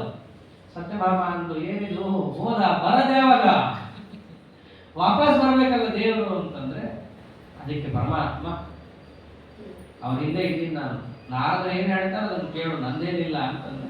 ಅದಕ್ಕೆ ನಾರದನಂದ್ರು ಅದಕ್ಕೆ ಪ್ರತಿಯಾಗಿ ಏನಿರುತ್ತೆ ಅದನ್ನ ಕೊಟ್ರೆ ವಾಪಸ್ ಇದನ್ನು ಕೊಡ್ತೀನಿ ಅಂತಂತಾರೆ. ಏನು ಕೊಡಬೇಕು ಅಂತಂದ್ರೆ ಅವಾಗ ನಾರದನಂತಾರೆ, ಕಪಿಲಗೋವು, ಕೃಷ್ಣಾಜಿನ, ತುಳಸಿ, ಇದು ಪರಮಾತ್ಮನಿಗೆ ಅತ್ಯಂತ ಪ್ರಿಯವಾದದ್ದು. ಕಪಿಲಗೋನಲ್ಲಿ ಪರಮಾತ್ಮನ ವಿಶೇಷ ಸನ್ನಿಧಾನ. ತುಳಸಿ ಇಲ್ಲದೆ ಪರಮಾತ್ಮನ ಪೂಜೆನೇ ನಡೆಯಲ್ಲ, ಏನಿಲ್ಲದೆ ಇದ್ರೂ ನಡೆಯುತ್ತೆ, ತುಳಸಿ ಇಲ್ಲದೆ ನಡೆಯಲ್ಲ. ಅದರಂತೆ ಕೃಷ್ಣಾಜಿನ ಮಡಿ ಹುಟ್ಟೋದೇ ಅದರಿಂದ. ನಮ್ಮ ಕಲಿಯುಗದಲ್ಲಿ ನಮ್ಮ ದೌರ್ಭಾಗ್ಯ ಎಷ್ಟಾಗಿದೆ ಅಂತಂದ್ರೆ ಅದೇ ಇಲ್ಲ. ಏನ್ ಮಾಡೋದು, ಸಾಧನ ಸಂಪತ್ತೇ ಇಲ್ಲ ಕಲಿಯುಗದಲ್ಲಿ. ಅದಕ್ಕೆ ಇದು ದುರ್ಭಿಕ್ಷ ಕಾಲ ಅಂತ ಕರೆಯೋದು. ಸುಭಿಕ್ಷ ದುರ್ಭಿಕ್ಷ ಅಂದ್ರೆ ಏನು, ನಮ್ಮ ಹೊಟ್ಟೆ ಹೊಲ್ಕೊಳ್ಳೋದಕ್ಕೆ ಬೇಕಾದ ಪದಾರ್ಥ ಸಿಗೋದು ಸುಭಿಕ್ಷ ಅಂತ ಶಾಸ್ತ್ರದಲ್ಲಿ ಹೇಳಿಲ್ಲ. ಸುಭಿಕ್ಷ ಅಂದ್ರೇನು, ಪರಮಾತ್ಮನ ಪೂಜೆಗೆ ಬೇಕಾದ ಸಲಕರಣೆಗಳು ನಿಮಗೆ ಒದಗಿದ್ರೆ ಅದು ಸುಭಿಕ್ಷ ಕಾಲ. ಅದಿಲ್ಲ ಅದೇ ದುರ್ಭಿಕ್ಷ. ಅದರಂತೆ ಪರಮಾತ್ಮನಿಗೆ ಅತ್ಯಂತ ಪ್ರಿಯವಾದ ವಸ್ತು ಕೃಷ್ಣಾರ್ಜುನ. ಎಷ್ಟು ಹೇಳಿದ್ದಾರೆ ಅದಕ್ಕೆ ಅಂದ್ರೆ ಶಾಸ್ತ್ರ ಕೃಷ್ಣ ಸಾರಸ್ತು ಜಗದ್ಗುರು ಯತ್ರ ಸ್ವಭಾವತಃ ಸಜ್ಞೇಯೋ ಯಾಜ್ಞೀಯೋ ದೇಶ ಪ್ರೇಚ್ಛ ದೇಶ ಸ್ವತಃ ಪರಃ. ಆ ಕೃಷ್ಣ ಸಾರ, ಆ ಜಿಂಕೆ, ಅದಕ್ಕೆ ಎಷ್ಟು ಮಹತ್ವ ಇದೆ. ಎಲ್ಲಿ ಸ್ವಾಭಾವಿಕವಾಗಿ ಆ ಜಿಂಕೆಗಳು ಓಡಾಡುತ್ತೋ ಅದು ಪವಿತ್ರ ಯಜ್ಞ ಸ್ಥಳ ಅಂತ ಹೇಳಿರೋರು. ಎಲ್ಲಿ ಓಡಾಡುತ್ತೆ ಆ ಜಿಂಕೆ, ಅಮೆರಿಕಾದಲ್ಲೂ ಆಫ್ರಿಕಾದಲ್ಲೂ ಓಡಾಡಲ್ಲ, ಅದು ಓಡಾಡೋದು ಇದೇ ಭಾರತ ದೇಶದಲ್ಲಿ. ಸಜ್ಞೇಯೋ ಯಾಜ್ಞೀಯೋ ದೇಶ ಮ್ಲೇಚ್ಛ ದೇಶ ಸ್ವತಃ ಪರಃ. ಅದು ಮ್ಲೇಚ್ಛ ದೇಶ, ಇದು ಯಾಜ್ಞೀಯ ದೇಶ ಅಂತ ಬೇರ್ಪಡಿಸಲಿಕ್ಕೆ ಸ್ಮೃತಿಯಲ್ಲಿ ಒಂದು ಕಡೆ ಯಾವುದನ್ನು ಹೇಳ್ತಾರೆ, ಲೌಕಿಕವಾಗಿ ನಮಗೆ ಗೊತ್ತಾಗಬೇಕಲ್ಲ, ಲೌಕಿಕವಾಗಿ ಯಾವುದು ಭಾರತ ದೇಶ ಯಾವುದು ಮ್ಲೇಚ್ಛ ದೇಶ ಅಂತ ಗೊತ್ತಾಗಲಿಕ್ಕೆ ಸ್ಮೃತಿಯಲ್ಲಿ ಒಂದು ನಿದರ್ಶನ ಅಂತ ಬೇಕಾದಷ್ಟು ಕೊಟ್ಟಿದ್ದಾರೆ. ಇರಲಿ, ಇದು ಒಂದಲ್ಲಿ ಕೊಟ್ಟಿರೋದು. ಎಲ್ಲಿ ಕೃಷ್ಣಸಾರ ಮೃಗ ಸ್ವಾಭಾವಿಕವಾಗಿ ಸಂಚಾರ ಮಾಡುತ್ತೋ, ಸ್ವಾಭಾವಿಕವಾಗಿ ಮತ್ತೆ ಜೂ ಅಂತ ಹೇಳಿ ಅಂತೊಂದು ನಾವು ಸಾಕ್ತೀವಿ ಅಂತಲ್ಲ, ಸ್ವಾಭಾವಿಕವಾಗಿ ಎಲ್ಲಿ ಸಂಚಾರ ಮಾಡುತ್ತೋ ಅದು ಯಾಜ್ಞೀಯ ದೇಶ, ಕರ್ಮಭೂಮಿ ಅಂತ ಕರೆಸ್ಕೊಳ್ಳೋದು. ಯಾವುದು ಅಂತಂದ್ರೆ ನಮ್ಮ ಭಾರತ ಭೂಮಿನೇ. ಅದು ಬಿಟ್ಟು ಬೇರೆ ಎಲ್ಲವೂ ಮ್ಲೇಚ್ಛ ದೇಶ ಅಂತ ಶಾಸ್ತ್ರದಲ್ಲಿ ಹೇಳಿದ. ಅಷ್ಟು ಕೃಷ್ಣಾರ್ಜುನಕ್ಕೆ ಮಹತ್ವ. ಆದ್ದರಿಂದ ನಾರದರು ಈ ಮೂರನ್ನು ಕೊಟ್ಟು ಕೃಷ್ಣನ್ ಕೊಡ್ತೀನಿ ಅಂತ ತಗೊಳ್ರಿ ಅಂತ ತುಳಸಿ ದಳವನ್ನಿಟ್ಟು ಕೃಷ್ಣಾರ್ಪಣ ವಸ್ತು ಅಂತ ಹೇಳಿ ಕೊಟ್ರೆ ಕೃಷ್ಣ ಪರಮಾತ್ಮ ಬಂಧಮುಕ್ತನಾದಂತೆ ಬಂಧಮುಕ್ತನಾದಂತೆ. ಆಮೇಲೆ ಸತ್ಯಭಾಮ ದೇವಿಯವರು ಮಾಡಿದ್ರು. ಪುಣ್ಯಕ ವ್ರತವನ್ನು ಪ್ರತಿಯೊಬ್ಬರೂ ಕೂಡ ಮಾಡಿದ್ದಾರೆ, ರುಕ್ಮಿಣಿ ಮಾಡಲಿಲ್ಲ. ರುಕ್ಮಿಣಿ ದೇವಿ ಆಮೇಲೆ ಹೋಗಿ ಕೇಳ್ತಾಳೆ, ಯಾಕೆ ಇಷ್ಟು ಮಹತ್ವ ಪುಣ್ಯಕ ವ್ರತ ಅಂದ್ರೆ ಏನು ಅಂತ ಕೇಳಿದಾಗ, ಆಮೇಲೆ ಉಮಾದೇವಿಯವರಿಂದ ಮುಂತಾದವರಿಂದ ಪುಣ್ಯಕ ವ್ರತ ಹೇಗೆ ಮಾಡ್ತಾರೆ, ಯಾವಾಗ ಮಾಡ್ತಾರೆ, ಎಷ್ಟೊತ್ತು ಮಾಡ್ತಾರೆ, 1 ವರ್ಷ ಮಾಡ್ಬೇಕು ಅದನ್ನ ಪುಣ್ಯಕ ವ್ರತವನ್ನು. ವಾಸ್ತವದಲ್ಲಿ ಪ್ರತಿನಿತ್ಯ ನಾವು ಮಾಡ್ತೀವಿ ಅಂತಂದ್ರೆ ಆಗಲ್ಲ, ಬಹಳ ಪಾರಿಜಾತನೇ ಬೇಕದಕ್ಕೆ. ಆ ಪಾರಿಜಾತ ಈಗ ಸಿಗಲ್ಲ. ಈಗ ಸಿಗೋ ಮರಕ್ಕೆ ನಾವು ಪಾರಿಜಾತ ಹೆಸರಿಟ್ಟಿದ್ದೀವಿ ಅಷ್ಟೇ. ಆದ್ದರಿಂದ ಪಾರಿಜಾತದ ಕೆಳಗೆ ಕೂತ್ಕೊಂಡು ಮಾಡುವಂತಹ ವ್ರತ. ದಿನನಿತ್ಯ ಒಂದು ಸೂರ್ಯನ ಸುವರ್ಣ ಪ್ರತಿಮೆ ದಾನ ಮಾಡಬೇಕು, ಆಗದೇ ಇಲ್ಲ ಬಿಡ್ರಿ. ಬಟ್ ಇಂಥ ಪುಣ್ಯಕ ವ್ರತವನ್ನ ಮಾಡಬೇಕು ಅಂತಿರೋದು. ಅದನ್ನೆಲ್ಲ ರುಕ್ಮಿಣಿ ದೇವಿ ಆಮೇಲೆ ಕೇಳಿ, ಪರಮಾತ್ಮೆಯನ್ನು ಅವಳು ಪ್ರೀತಿ ಪಾತ್ರನೇ ವೈಷ್ಣವಿ ಸತ್ಯ ಸಮೇತ ಮಂಗಲಪುರದ ವಿಂದಿನೇಶಂ ಅಂತಹ ರಮಾಲಾಲಿತ ಪಾದಾರವಿಂದ ನಾನು ಪರಮಾತ್ಮನ ಚರಿತ್ರೆ, ದಿವ್ಯ ಚರಿತ್ರೆ. ಹೀಗೆ ಸತ್ಯಭಾಮಾದೇವಿಯವರ ಕಥೆಯನ್ನು ಕೇಳಿದಾಗ ಅದರ ಆಂತರ್ಯ ಏನು, ಪ್ರತಿಯೊಬ್ಬರ ಮನಸ್ಸಿನಲ್ಲಿ ಏನಿದೆ ಅದನ್ನ ಹೊರಗೆ ತೆಗೆಸಿ ನಿಮ್ಮ ಸ್ವರೂಪ ಯೋಗ್ಯತಾ ಇಷ್ಟೇ, ಅದನ್ನು ನೋಡ್ಕೊಂಡು ನೀವಿರ್ರಿ, ತುಂಬಾ ಒಳ್ಳೆಯವರಾಗ್ತೀನಿ ಅಂದ್ರೆ ಆಗಕ್ಕಾಗಲ್ಲ, ನಾ ಬಿಡಲ್ಲ ಅಂತ ನೋಡು. ನಿಮ್ಮ ಯೋಗ್ಯತೆಗೆ ತಕ್ಕಂತೆ ನಿಮ್ಮ ಒಳಗಿದ್ದು ಸಾಧನೆ ಮಾಡಿಸೋಳು ನಾನು. ಆದ್ದರಿಂದ ಲಕ್ಷ್ಮೀ ತತ್ವ ಅನ್ನೋದು ಬಹಳ ದೊಡ್ಡದು. ಏನೋ ಪಾರಿಜಾತ ಕೂಡಿ ಹಠ ಮಾಡಿದ್ದು ಸಾಮಾನ್ಯ ಸ್ತ್ರೀಯರಂತೆ ಅಂತ ತಿಳ್ಕೋಬೇಡ್ರಿ ಆ ತತ್ವವನ್ನ ಅಂತೆಲ್ಲ ತಾತ್ಪರ್ಯಗಳನ್ನೆಲ್ಲ ಆಚಾರ್ಯ ವಿಶದವಾಗಿ ತಿಳಿಸಿದ್ದಾರೆ. ಇಂತಹ ಸತ್ಯಭಾಮಾದೇವಿಯವರ ಚರಿತ್ರೆ ಹೇಗಿದೆಯೋ ಅದರಂತೆ ಪರಮಾತ್ಮ ಒಂದೊಂದು ದಿವ್ಯ ಲೀಲ ನಾಟಕ ಅಂದ್ರೆ ಬಹು ನಾಟಕ. ಮಧ್ಯಾವತಾರ ಸ್ವಯಂವರ್ತ ಶಿಕ್ಷಣ. ರುಕ್ಮಿಣಿ ದೇವಿಗೆ ಅಷ್ಟೆಲ್ಲ ಪ್ರೀತಿ ಪಾತ್ರಗಳು ಮಕ್ಕಳೇ ಇಲ್ಲ, ಅದೊಂದು ತೆಗೆದ ನಾಟಕ. ಮಕ್ಕಳಾಗಬೇಕು ಅಂತಂದ್ರೆ ಏನ್ ಜಾತಕ ಎಲ್ಲ ತೆಗೆಸ್ದ. ಈಗ ನಾವೆಲ್ಲ ಮಾಡಲ್ಲ, ಮನೆಯಲ್ಲಿ ಏನ್ ಸಮಸ್ಯೆ ಆದ್ರೂ ಜ್ಯೋತಿಷಿಗಳ ಮನೆ ಮುಂದಿರ್ತೀವಿ ನಾವು. ಹಾಗೆ ಪರಮಾತ್ಮನು ಅವನು ಇದ್ದಲ್ಲೇ ಕರೆಸ್ದ.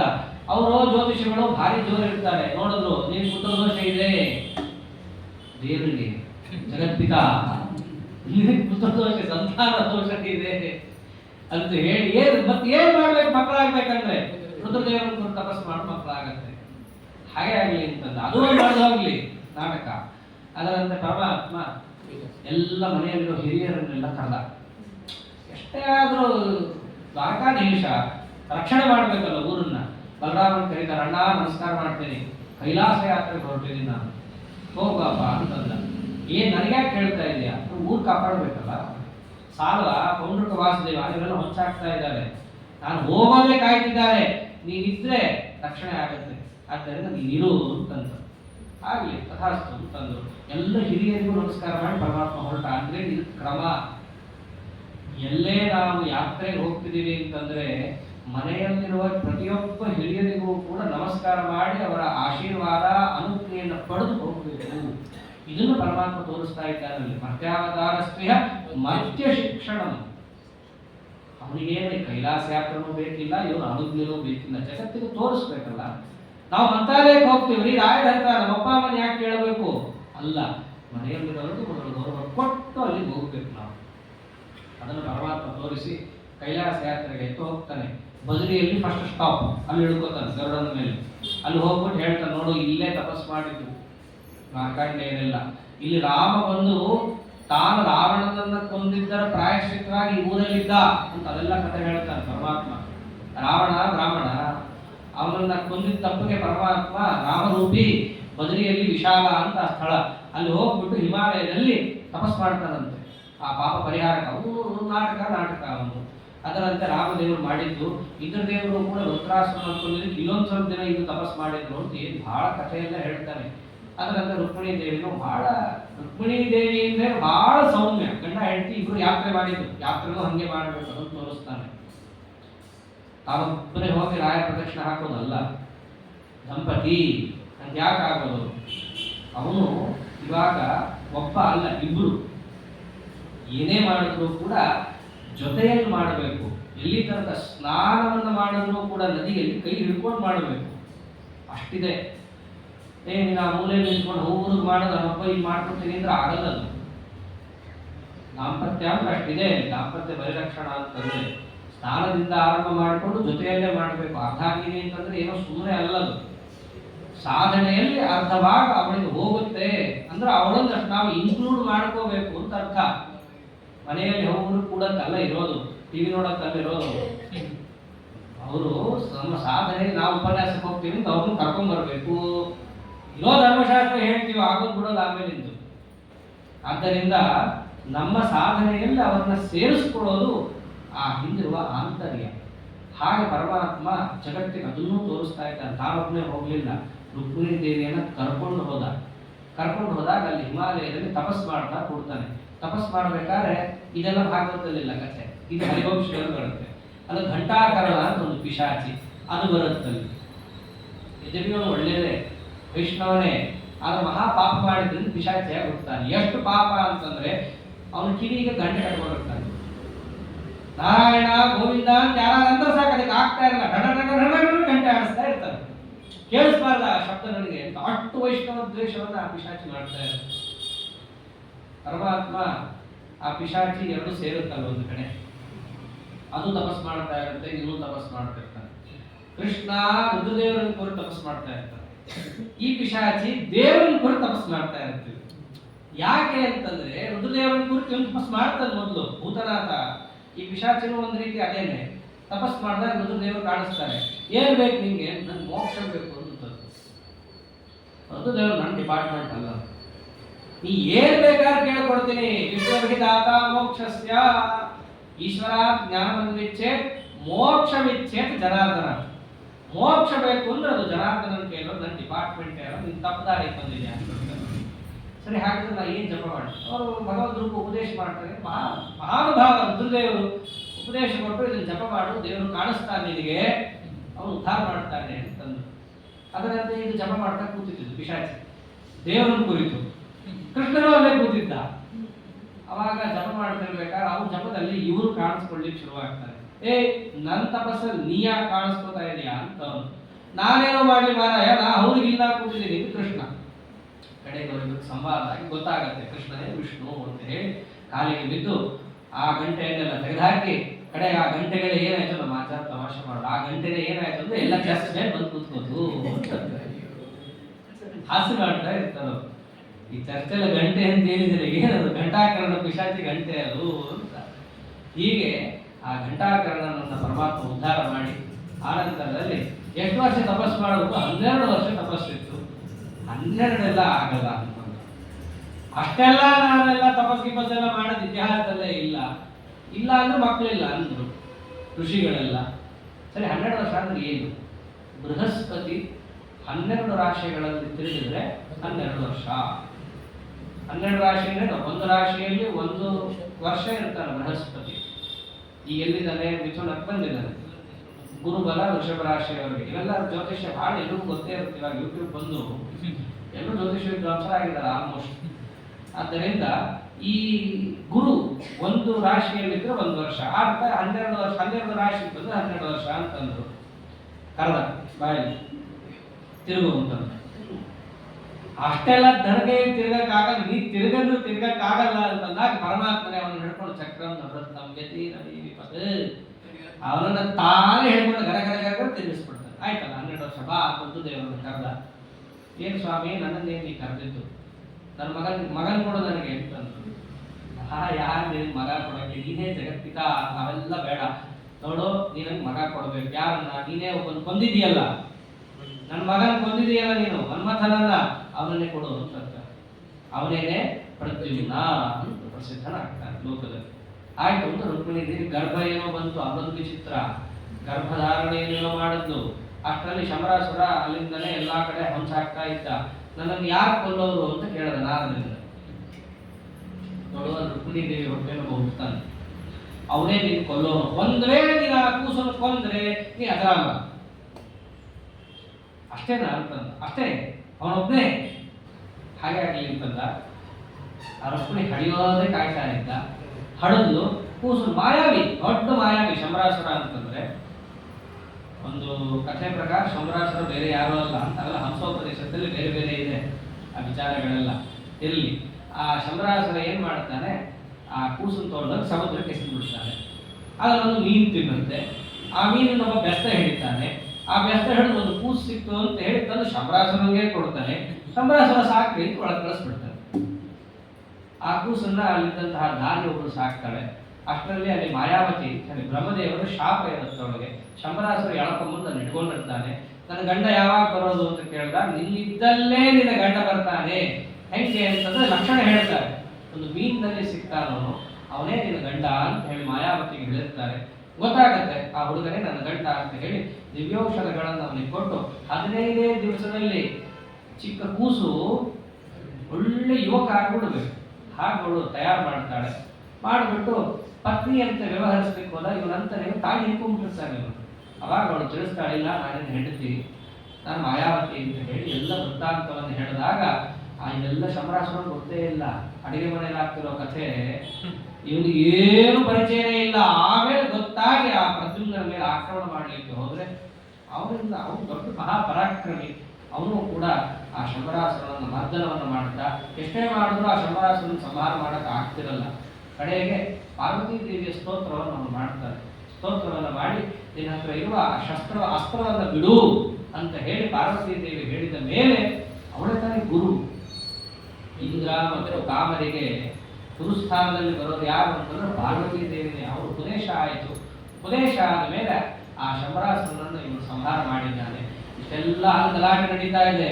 ಇತ್ತ ಕಡೆ ಕೂಸೆಲ್ಲಿ ಹುಡುಕ್ತಾ ಇದ್ದಾಳೆ ರುಕ್ಮಿಣಿ ದೇವಿ. ತೊಟ್ಲು ಗಿಟ್ಲು ಚಂದ ಕಟ್ಕೊಂಡು ಹೂಗಿ ಹಾಕೊಂಡು ಎಲ್ಲಿ ಕೂಸು 15 ದಿನ ಆದ್ಮೇಲೆ ಬಂದ ಹೆಂಡತಿ ಜೊತೆನೇ ಬಂದ. ಎಲ್ಲಿ ತೊಟ್ಲು ನಾಮಕರಣ. ಪರಮಾತ್ಮನ ಮಗನ ವೈಭವ ಹಾಗೆ ಪ್ರದ್ಯುಮ್ನ ವೈಭವ. ಹೀಗೆ ಆ ಪ್ರದ್ಯುಮ್ನ ವೈಭವ ಹಾಗೆ ಒಂದೊಂದೇ ವೈಭವನ ವೈಶಂಪಾಯನರು ತಿಳಿಸ್ತಾ ಬರ್ತಾರೆ. ಪರಮಾತ್ಮನ ಒಂದೊಂದು ಲೀಲೆಯೂ ವಿಚಿತ್ರ. ಪ್ರದ್ಯುಮ್ನ ಬಂದಾಗ ಕೃಷ್ಣನೇ ಬಂದೇನೋ ಅಂತ ಹೇಳಿ ಎಲ್ಲರೂ ಎದ್ದು ನಿಂತರು. ಹತ್ರ ಬಂದನ್ನು ಗೊತ್ತಾಯ್ತಿಲ್ಲ, ಇಲ್ಲ ಇದು ಕೃಷ್ಣ ಅಲ್ಲ ಬಿಡ್ರಿ ಅಂತ. ಆಮೇಲೆ ಪ್ರದ್ಯುಮ್ನ ಹಾಗೆ ಅದರಂತೆ ಆ ಪ್ರದ್ಯುಮ್ನಿಗೇನೆ ಆ ರುಕ್ಮಿ ತನ್ನ ಮಗಳನ್ನು ಕೊಟ್ಟು ವಿವಾಹ ಮಾಡ್ತಾನೆ. ಅವಳ ಹೆಸರು ರುಕ್ಮವತಿ ಅಂತ ಹೇಳಿ. ಆನಂತರದಲ್ಲಿ ಆ ಪ್ರದ್ಯುಮ್ನಿಗೆ ಒಬ್ಬ ಮಗ ಹುಟ್ಟುತ್ತಾರೆ. ಅವನು ಬಾಣಾಸುರ ಅಂತ ಏನಿದ್ದಾರಲ್ಲ ಅವನ ಮಗಳು ಉಷಾದೇವಿ. ಅವನನ್ನ ವಿವಾಹ ಆಗುತ್ತಾನೆ. ಇವರು ಯಾರು ಅನಿರುದ್ಧ ಅಂತ ಅನ್ನೋನು ಪ್ರದ್ಯುಮ್ನ ಮಗ. ಆ ಅನಿರುದ್ಧನಿಗೇನೆ ರುಕ್ಮಿಯ ಮೊಮ್ಮಗಳು ರೋಚನ ಅಂತ ಹೇಳಿ ಅವಳ ಜೊತೆ ವಿವಾಹ ಆಗುತ್ತೆ. ಆ ವಿವಾಹದ ಪ್ರಸಂಗದ ಒಂದು ವಿಚಿತ್ರ ನಡೆಯುತ್ತೆ ಅಂತ ಜನಮೇಜಯನಿಗೆ ವೈಶಂಪಾಯನ ಅಂತ ಹೇಳ್ತಾರೆ. ವಿವಾಹ ಎಲ್ಲ ಆಯ್ತು, ಬಹಳ ಚೆನ್ನಾಗಾಯ್ತು. ರುಕ್ಮಿಯು ಕೂಡ ಎಲ್ಲ ವಿವಾಹ ಮಾಡಿಕೊಟ್ಟ ಮೊಮ್ಮಗಳದು. ವಿವಾಹ ಆದ್ಮೇಲೆ ಅವನು ಸುತ್ತಮುತ್ತ ಇರ್ತಾರಲ್ಲ ಕಿವಿ ಚುಚ್ಚೋರು. ಅವರೇನಂದ್ರು, ನೋಡು ನಿನ್ಗೆ ಹೆಂಗೂ ಕೃಷ್ಣನ್ ಗೆಲ್ಲಕ್ಕಾಗಿಲ್ಲ, ಯಾವ್ದಾರ ಹತ್ರ ಹೊಡೆತ ತಿಂದಿದೀಯಾ, ನಮ್ಗೆ ಎಲ್ಲೂ ಗೆಲ್ಲಕ್ಕಾಗಲ್ಲ ಅಂದ್ರೆ ಕಡೆ ಪಕ್ಷ ಆಟದಲ್ಲಾದ್ರೂ ಗೆಲ್ಲಣಂತೆ. ಯಾವ ಆಟ? ಮಲ್ಲಯುದ್ಧ ಅಂದ್ರೆ ಮತ್ತೆ ಎತ್ತ ಹೋಗಿತಾರಲ್ಲ ಅಂತಂದ. ಏನು ಅದ್ರಲ್ಲೇನು ಸಂದೇಹನೇ ಇಲ್ಲ. ಮಲ್ಲಯುದ್ಧ ಅಂತ ಇಡಬೇಕು. ಕ್ಷತ್ರಿಯೋಚಿತ ಆಟ ಅಂದ್ರೆ ಅದೇ ಮಲ್ಲಯುದ್ಧನೇ. ಅಸ್ತ್ರಶಸ್ತ್ರ ಯುದ್ಧ. ಈ ಯಾದವರು ಹತ್ತು ನನ್ನನ್ನು ಬಡಿತಾರೆ ಅಂತಂದ ರುಕ್ಮಿ. ಅದೇ ಇಡಬೇಕು. ಇದು ಹೆಂಗೂ ಮದುವೆ, ಮಲ್ಲಯುದ್ಧಕ್ಕೆ ಅವಕಾಶ ಇಲ್ಲ. ಎಲ್ಲರಿಗೂ ಮನೋರಂಜಕವಾದ ದ್ಯೂತವನ್ನಿಟ್ರೆ ಹೇಗೆ ಅಂತಂತ. ಹಾಗೆ ಆಗಲಿ ಅಂತಂದು ಕೃಷ್ಣ ಪರಮಾತ್ಮ ಬರಲೇ ಇಲ್ಲ. ಒಂದ್ಸರ್ತಿ ಆಗಿದ್ದು ನೋಡೇನೆ ಸಾಕಾಗಿದೆ, ನಾನು ಈ ಅಕ್ಷರ ವಿದ್ಯಾ ದ್ಯೂತಕ್ಕೆಲ್ಲ ನಾ ಬರಲ್ಲ ಅಂತ ದೇವರು ಎದ್ದೋಗ್ಬಿಡ್ತಾನೆ. ಎದ್ದಿ ನೋಡೋದವನಿಗೆ ಬೀಗ ಬರಲೇ ಇಲ್ಲ ದೇವರ ಆಟಕ್ಕೆ. ಮರಾಮ ದೇವರೇ ನಾ ಬರ್ತೀನಿ ತಗೋ ಅಂತ ಬಂದ್ಬಿಡ್ತಾರ. ಇತ್ಲಾ ಕಡೆ ರುಕ್ಮಿ, ಇತ್ಲಾ ಕಡೆ ಬಲರಾಮ ದೇವರು. ರುಕ್ಮಿನೋ ಒಳ್ಳೆ ವಜ್ರದ ದಾಳ, ಅದನ್ನ ಹಿಡ್ಕೊಂಡು ಆಟ ಆಡುವಂತ ರೀತಿ ಎಲ್ಲ ಹಾಸೋದು. ಇಡಬೇಕಲ್ಲ ಪಣಕ್ಕೆ. ಮೊದಲು 1000 ಇಟ್ರು ಸೋತ್ರು, 10,000 ಇಟ್ರು ಸೋತ್ರು, ಎಷ್ಟಿಟ್ರು ಸೋಲ್ತಾ ಇದ್ದಾರೆ ಬಲರಾಮ ದೇವರು. ಮೋಸ ಮಾಡ್ತಾ ಹೋಗ್ತಾ ಇದ್ದಾರೆ ಪ್ರತಿಯೊಂದು. ಒಂದು ಸರ್ತಿ ಅಂತೂ ಸಿಕ್ಕಾಕೊಂಡ್ತಾರೆ. ಅದು 1,00,000 ಏನೋ ಇಟ್ಟಿರ್ತಾರೆ ಬಲರಾಮ ದೇವರು. ಮತ್ತೆ ಯಥಾ ಪ್ರಕಾರ ತಪ್ಪವಾಗಿ ಅವನು ಬಿಡ್ತಾನೆ. ಬಿಟ್ಟಾಗ ಬಲರಾಮ ದೇವರು, ಹೇ ಇಲ್ಲೋ ನೀನು ತಪ್ಪು ಬಿಟ್ಟಿದ್ದೀಯಾ, ನಾನು ಗೆದ್ದಿದ್ದೀನಿ ಅಂತ ಬಲರಾಮ ದೇವರು. ಇಲ್ಲ ನಾನೇ ಗೆದ್ದಿದ್ದಿ. ಪಗಡೆ ಆಟ ಅಂತಿದೆಯಲ್ಲ, ಮಹಾ ಅಯೋಗ್ಯ ಆಟ ಅದು. ಈ ದಕ್ಷಿಣ ಕರ್ನಾಟಕದವ್ರ ಬಗೆಹರಿಲ್ಲ. ಮೇಲ್ನವ್ರು ಆಡೋದು, ನಮ್ಮ ಆಚಾರವೆಲ್ಲ ಆಡೋದು ದೀಪಾವಳಿ ದಿವಸ ಆಡೋದನ್ನು. ಅದರಲ್ಲಿ ಒಂದು ದಿವಸನೂ ಅದು ಮುಗಿದಿದ್ದು ಅಂತ ಇಲ್ಲೇ ಇಲ್ಲ. ಜಗಳ ಆಡಿ ಆ ಪರದೆ ಕಾಸೆಂತ ಅದನ್ನು ಕಿತ್ತು ಬಾಗದು ಎಸದು ಕಡೆ ಹೋಗೋದೇ ಅದು ಮಂಗಳ. ಅದು ಬಿಟ್ಟು ಇನ್ನೇನಿಲ್ಲ. ಹಾಸಿ ಕಾಯಿ ಹೊಡೆದು ಮುಗೀತು ನಿಮ್ಗೆ ಸೆಕೆಂಡ್ ಕೊಟ್ಟು ಎತ್ತು ಹೋಗೋದೇ ಇಲ್ಲ. ಗದ್ಲದಲ್ಲೇ ಪರ್ಯವಸಾನ. ಗದ್ಲ ಮಾಡ್ಲಿ ಅಂತ ಇಟ್ಟಿಟ್ಟದು. ಅವತ್ತಿನ ದಿವಸ ಕಲಹ ಆಯ್ತು ಅಂದ್ರೆ ವರ್ಷ ಪೂರ್ತಿ ಕಲಹ ಆಗಲ್ಲ. ನಮ್ಮ ಸಂಸ್ಕೃತಿ ತುಂಬಾ ಚೆನ್ನಾಗಿದೆ. ಜಗಳ ಆಡಕ್ಕೂ ಒಂದಿನ ಇಟ್ಟಿದ್ದಾರೆ. ಯಾವ ಸಂಸ್ಕೃತಿ ಇದೆ ಇಷ್ಟು ಚೆನ್ನಾಗಿ? ಆದ್ದರಿಂದ ಜೂತ ಅಂದ್ರೆ ಜಗಳ, ಕಲಹ. ಹಾಗೆ ಬಲರಾಮ ದೇವರಾದ ಇವನ ಶೇಷ ದೇವರು ಸಾಮಾನ್ಯ ಹಾವೇ ಸಿಟ್ಟು. ಇವನು ಶೇಷ ಮುಸಪ್ಪ ಸಿಟ್ಟು ಬಂತು. ಆ ಸಿಟ್ಟು ಬಂದು ಎಷ್ಟು ಆ ಸಿಟ್ಟು ಏರಿತು ಅಂತಂದ್ರೆ, ಇಲ್ಲ ನಾನು ಹೇಳಿದ್ದೆ ಸರಿ, ನಾನು ಗೆದ್ದಿದ್ದೀನಿ ಅಂತ ಇವರು, ಇಲ್ಲ ನೀನು ಸೋತಿದ್ದೀಯ, ನಿನಗೆ ಗೊತ್ತಿಲ್ಲ, ವಯಸ್ಸಾಗಿದೆ ಅಂತ ಅವರು. ಯಾರು ಸಾಕ್ಷಿ? ದೇವತೆಗಳ ಸಾಕ್ಷಿ. ಎಲ್ಲಿತ್ತು ಸಿಸಿ ಕ್ಯಾಮೆರಾ? ಅವಾಗ ದೇವತೆಗಳ ಸಾಕ್ಷಿ ಅಂತ ಹೇಳಿ ದೇವತೆಗಳನ್ನು ಕರೆದಿದ್ದಾರೆ. ದೇವತೆಗಳು ಅಂದ್ರು, ಇಲ್ಲ ಬಲರಾಮನೇ ಗೆದ್ದಿದ್ದಾನೆ, ಇದಲ್ಲ ಮುಂಚಿನಿಂದ ಅವನೇ ಗೆದ್ದಿದ್ದು, ಇವಾಗ ನೀನು ಗುರುತಿಡಿತಾ ಇದೆಯಾ ಅಂತಂದ್ರು. ಬಲರಾಮ ದೇವರು ಸಿಟ್ಟು ಬಂದು ಅಲ್ಲ ಪಾಪಿ, ಮೊದ್ಲಿಂದಲೂ ನನಗೆ ಮೋಸ ಮಾಡ್ತಾನೆ ಬಂದಿದ್ದೀಯಾ ಅಂತ ಹೇಳಿ ಕೈಯಲ್ಲಿರೋ ವಜ್ರ ದಾಳವನ್ನು ತೆಗೆದು ರುಕ್ಮಿ ತರ ಹೊಡೆದೇ ಬಿಡ್ತಾರೆ.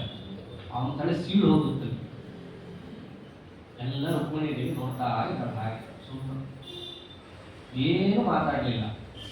ಯಾಕೆ ಮಾತಾಡ್ಲಿಲ್ಲ? ಇದನ್ನೇ ಕೃಷ್ಣ ಅಂತಾನೆ, ಭ್ರಾತೃರೂಪಕರಣ ಯುಧ ನಿರ್ಜಿತಸ್ಯ ಪ್ರೋದ್ವಾ ಅಪರ್ವಣಿ ತದ್ ವಧಭಕ್ಷಗೋಷ್ಠ್ಯ ನೈವಾ ಪ್ರವೀಹಿ ಕಿಂಕತೇನ ವಯಂ ಜಿತಾಸ್ತೆ. ನಿನ್ನ ಮದುವೆ ಟೈಮಲ್ಲಿ ನಿಮ್ಮ ಅಣ್ಣನ ತಲೆ ನಾ ಬೋಳಿಸ್ದೆ, ಸುಮ್ಮನೆ ನಿಂತಿ. ಮೊಮ್ಮಗನ ಮದುವೆ ಟೈಮಲ್ಲಿ ನಮ್ಮಣ್ಣ ನಿಮ್ಮ ಅಣ್ಣನ ತಲೆನೇ ಹೊಡೆದ, ಆಗ್ಲೂ ಸುಮ್ಮನೆ ಇದ್ದೆ. ಯಾಕೆ?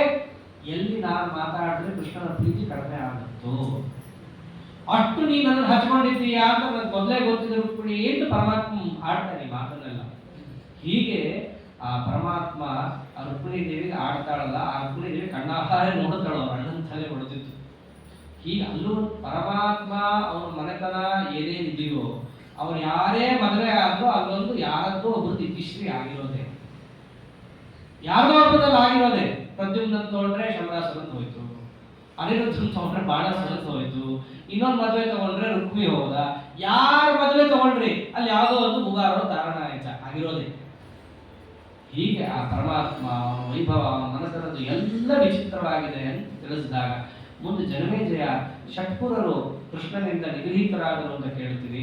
ಅದು ಹೇಗೆ ಅಂತ ಕೇಳಿದಾಗ ಅದರ ಪ್ರಸಂಗದಲ್ಲೇನೆ ಒಂದು ಮಾತಂದ್ರಿ ವೈಶಂಪಾಯನರೇ, ಈ ಮಂದಾರವನ ಅಂತ ಮಹರುದ್ರ ದೇವರು ನಿರ್ಮಾಣ ಮಾಡಿ ಪಾರಿಜಾತ ಕೊಡಲ್ಲ ಇಂದ್ರ ಅಂತಂದಾಗ ನೂರಾರು ಪಾರಿಜಾತ ಸೃಷ್ಟಿ ಮಾಡಿದ್ರು. ಅಂಧಕಾಸುರ ಅಲ್ಲಿ ಬರಕ್ ಹೋಗಿ ಸತ್ತ ಅಂತ ಹೇಳಿದ್ರಿ. ಆ ಚರಿತ್ರನೂ ತಾವು ಹೇಳಬೇಕು ಅಂತ ಹೇಳಿದಾಗ ಮುಂದೆ ಯಾವ ರೀತಿಯಾಗಿ ನಿರೂಪಣೆ ಮಾಡಿದ್ದಾರೆ ಈ ಭಾಗವನ್ನ ನಾಳೆ ದಿವಸ ನೋಡೋಣ ಅಂತ ಹೇಳ್ತಾ, ಅತಿ ಯಥಾಮತಿ ಕಥಾಭಿಪ್ರಾಯ ಶ್ರೀಕೃಷ್ಣಾರ್ಪಣಮಸ್ತು. ಹರೇ ನಮಃ.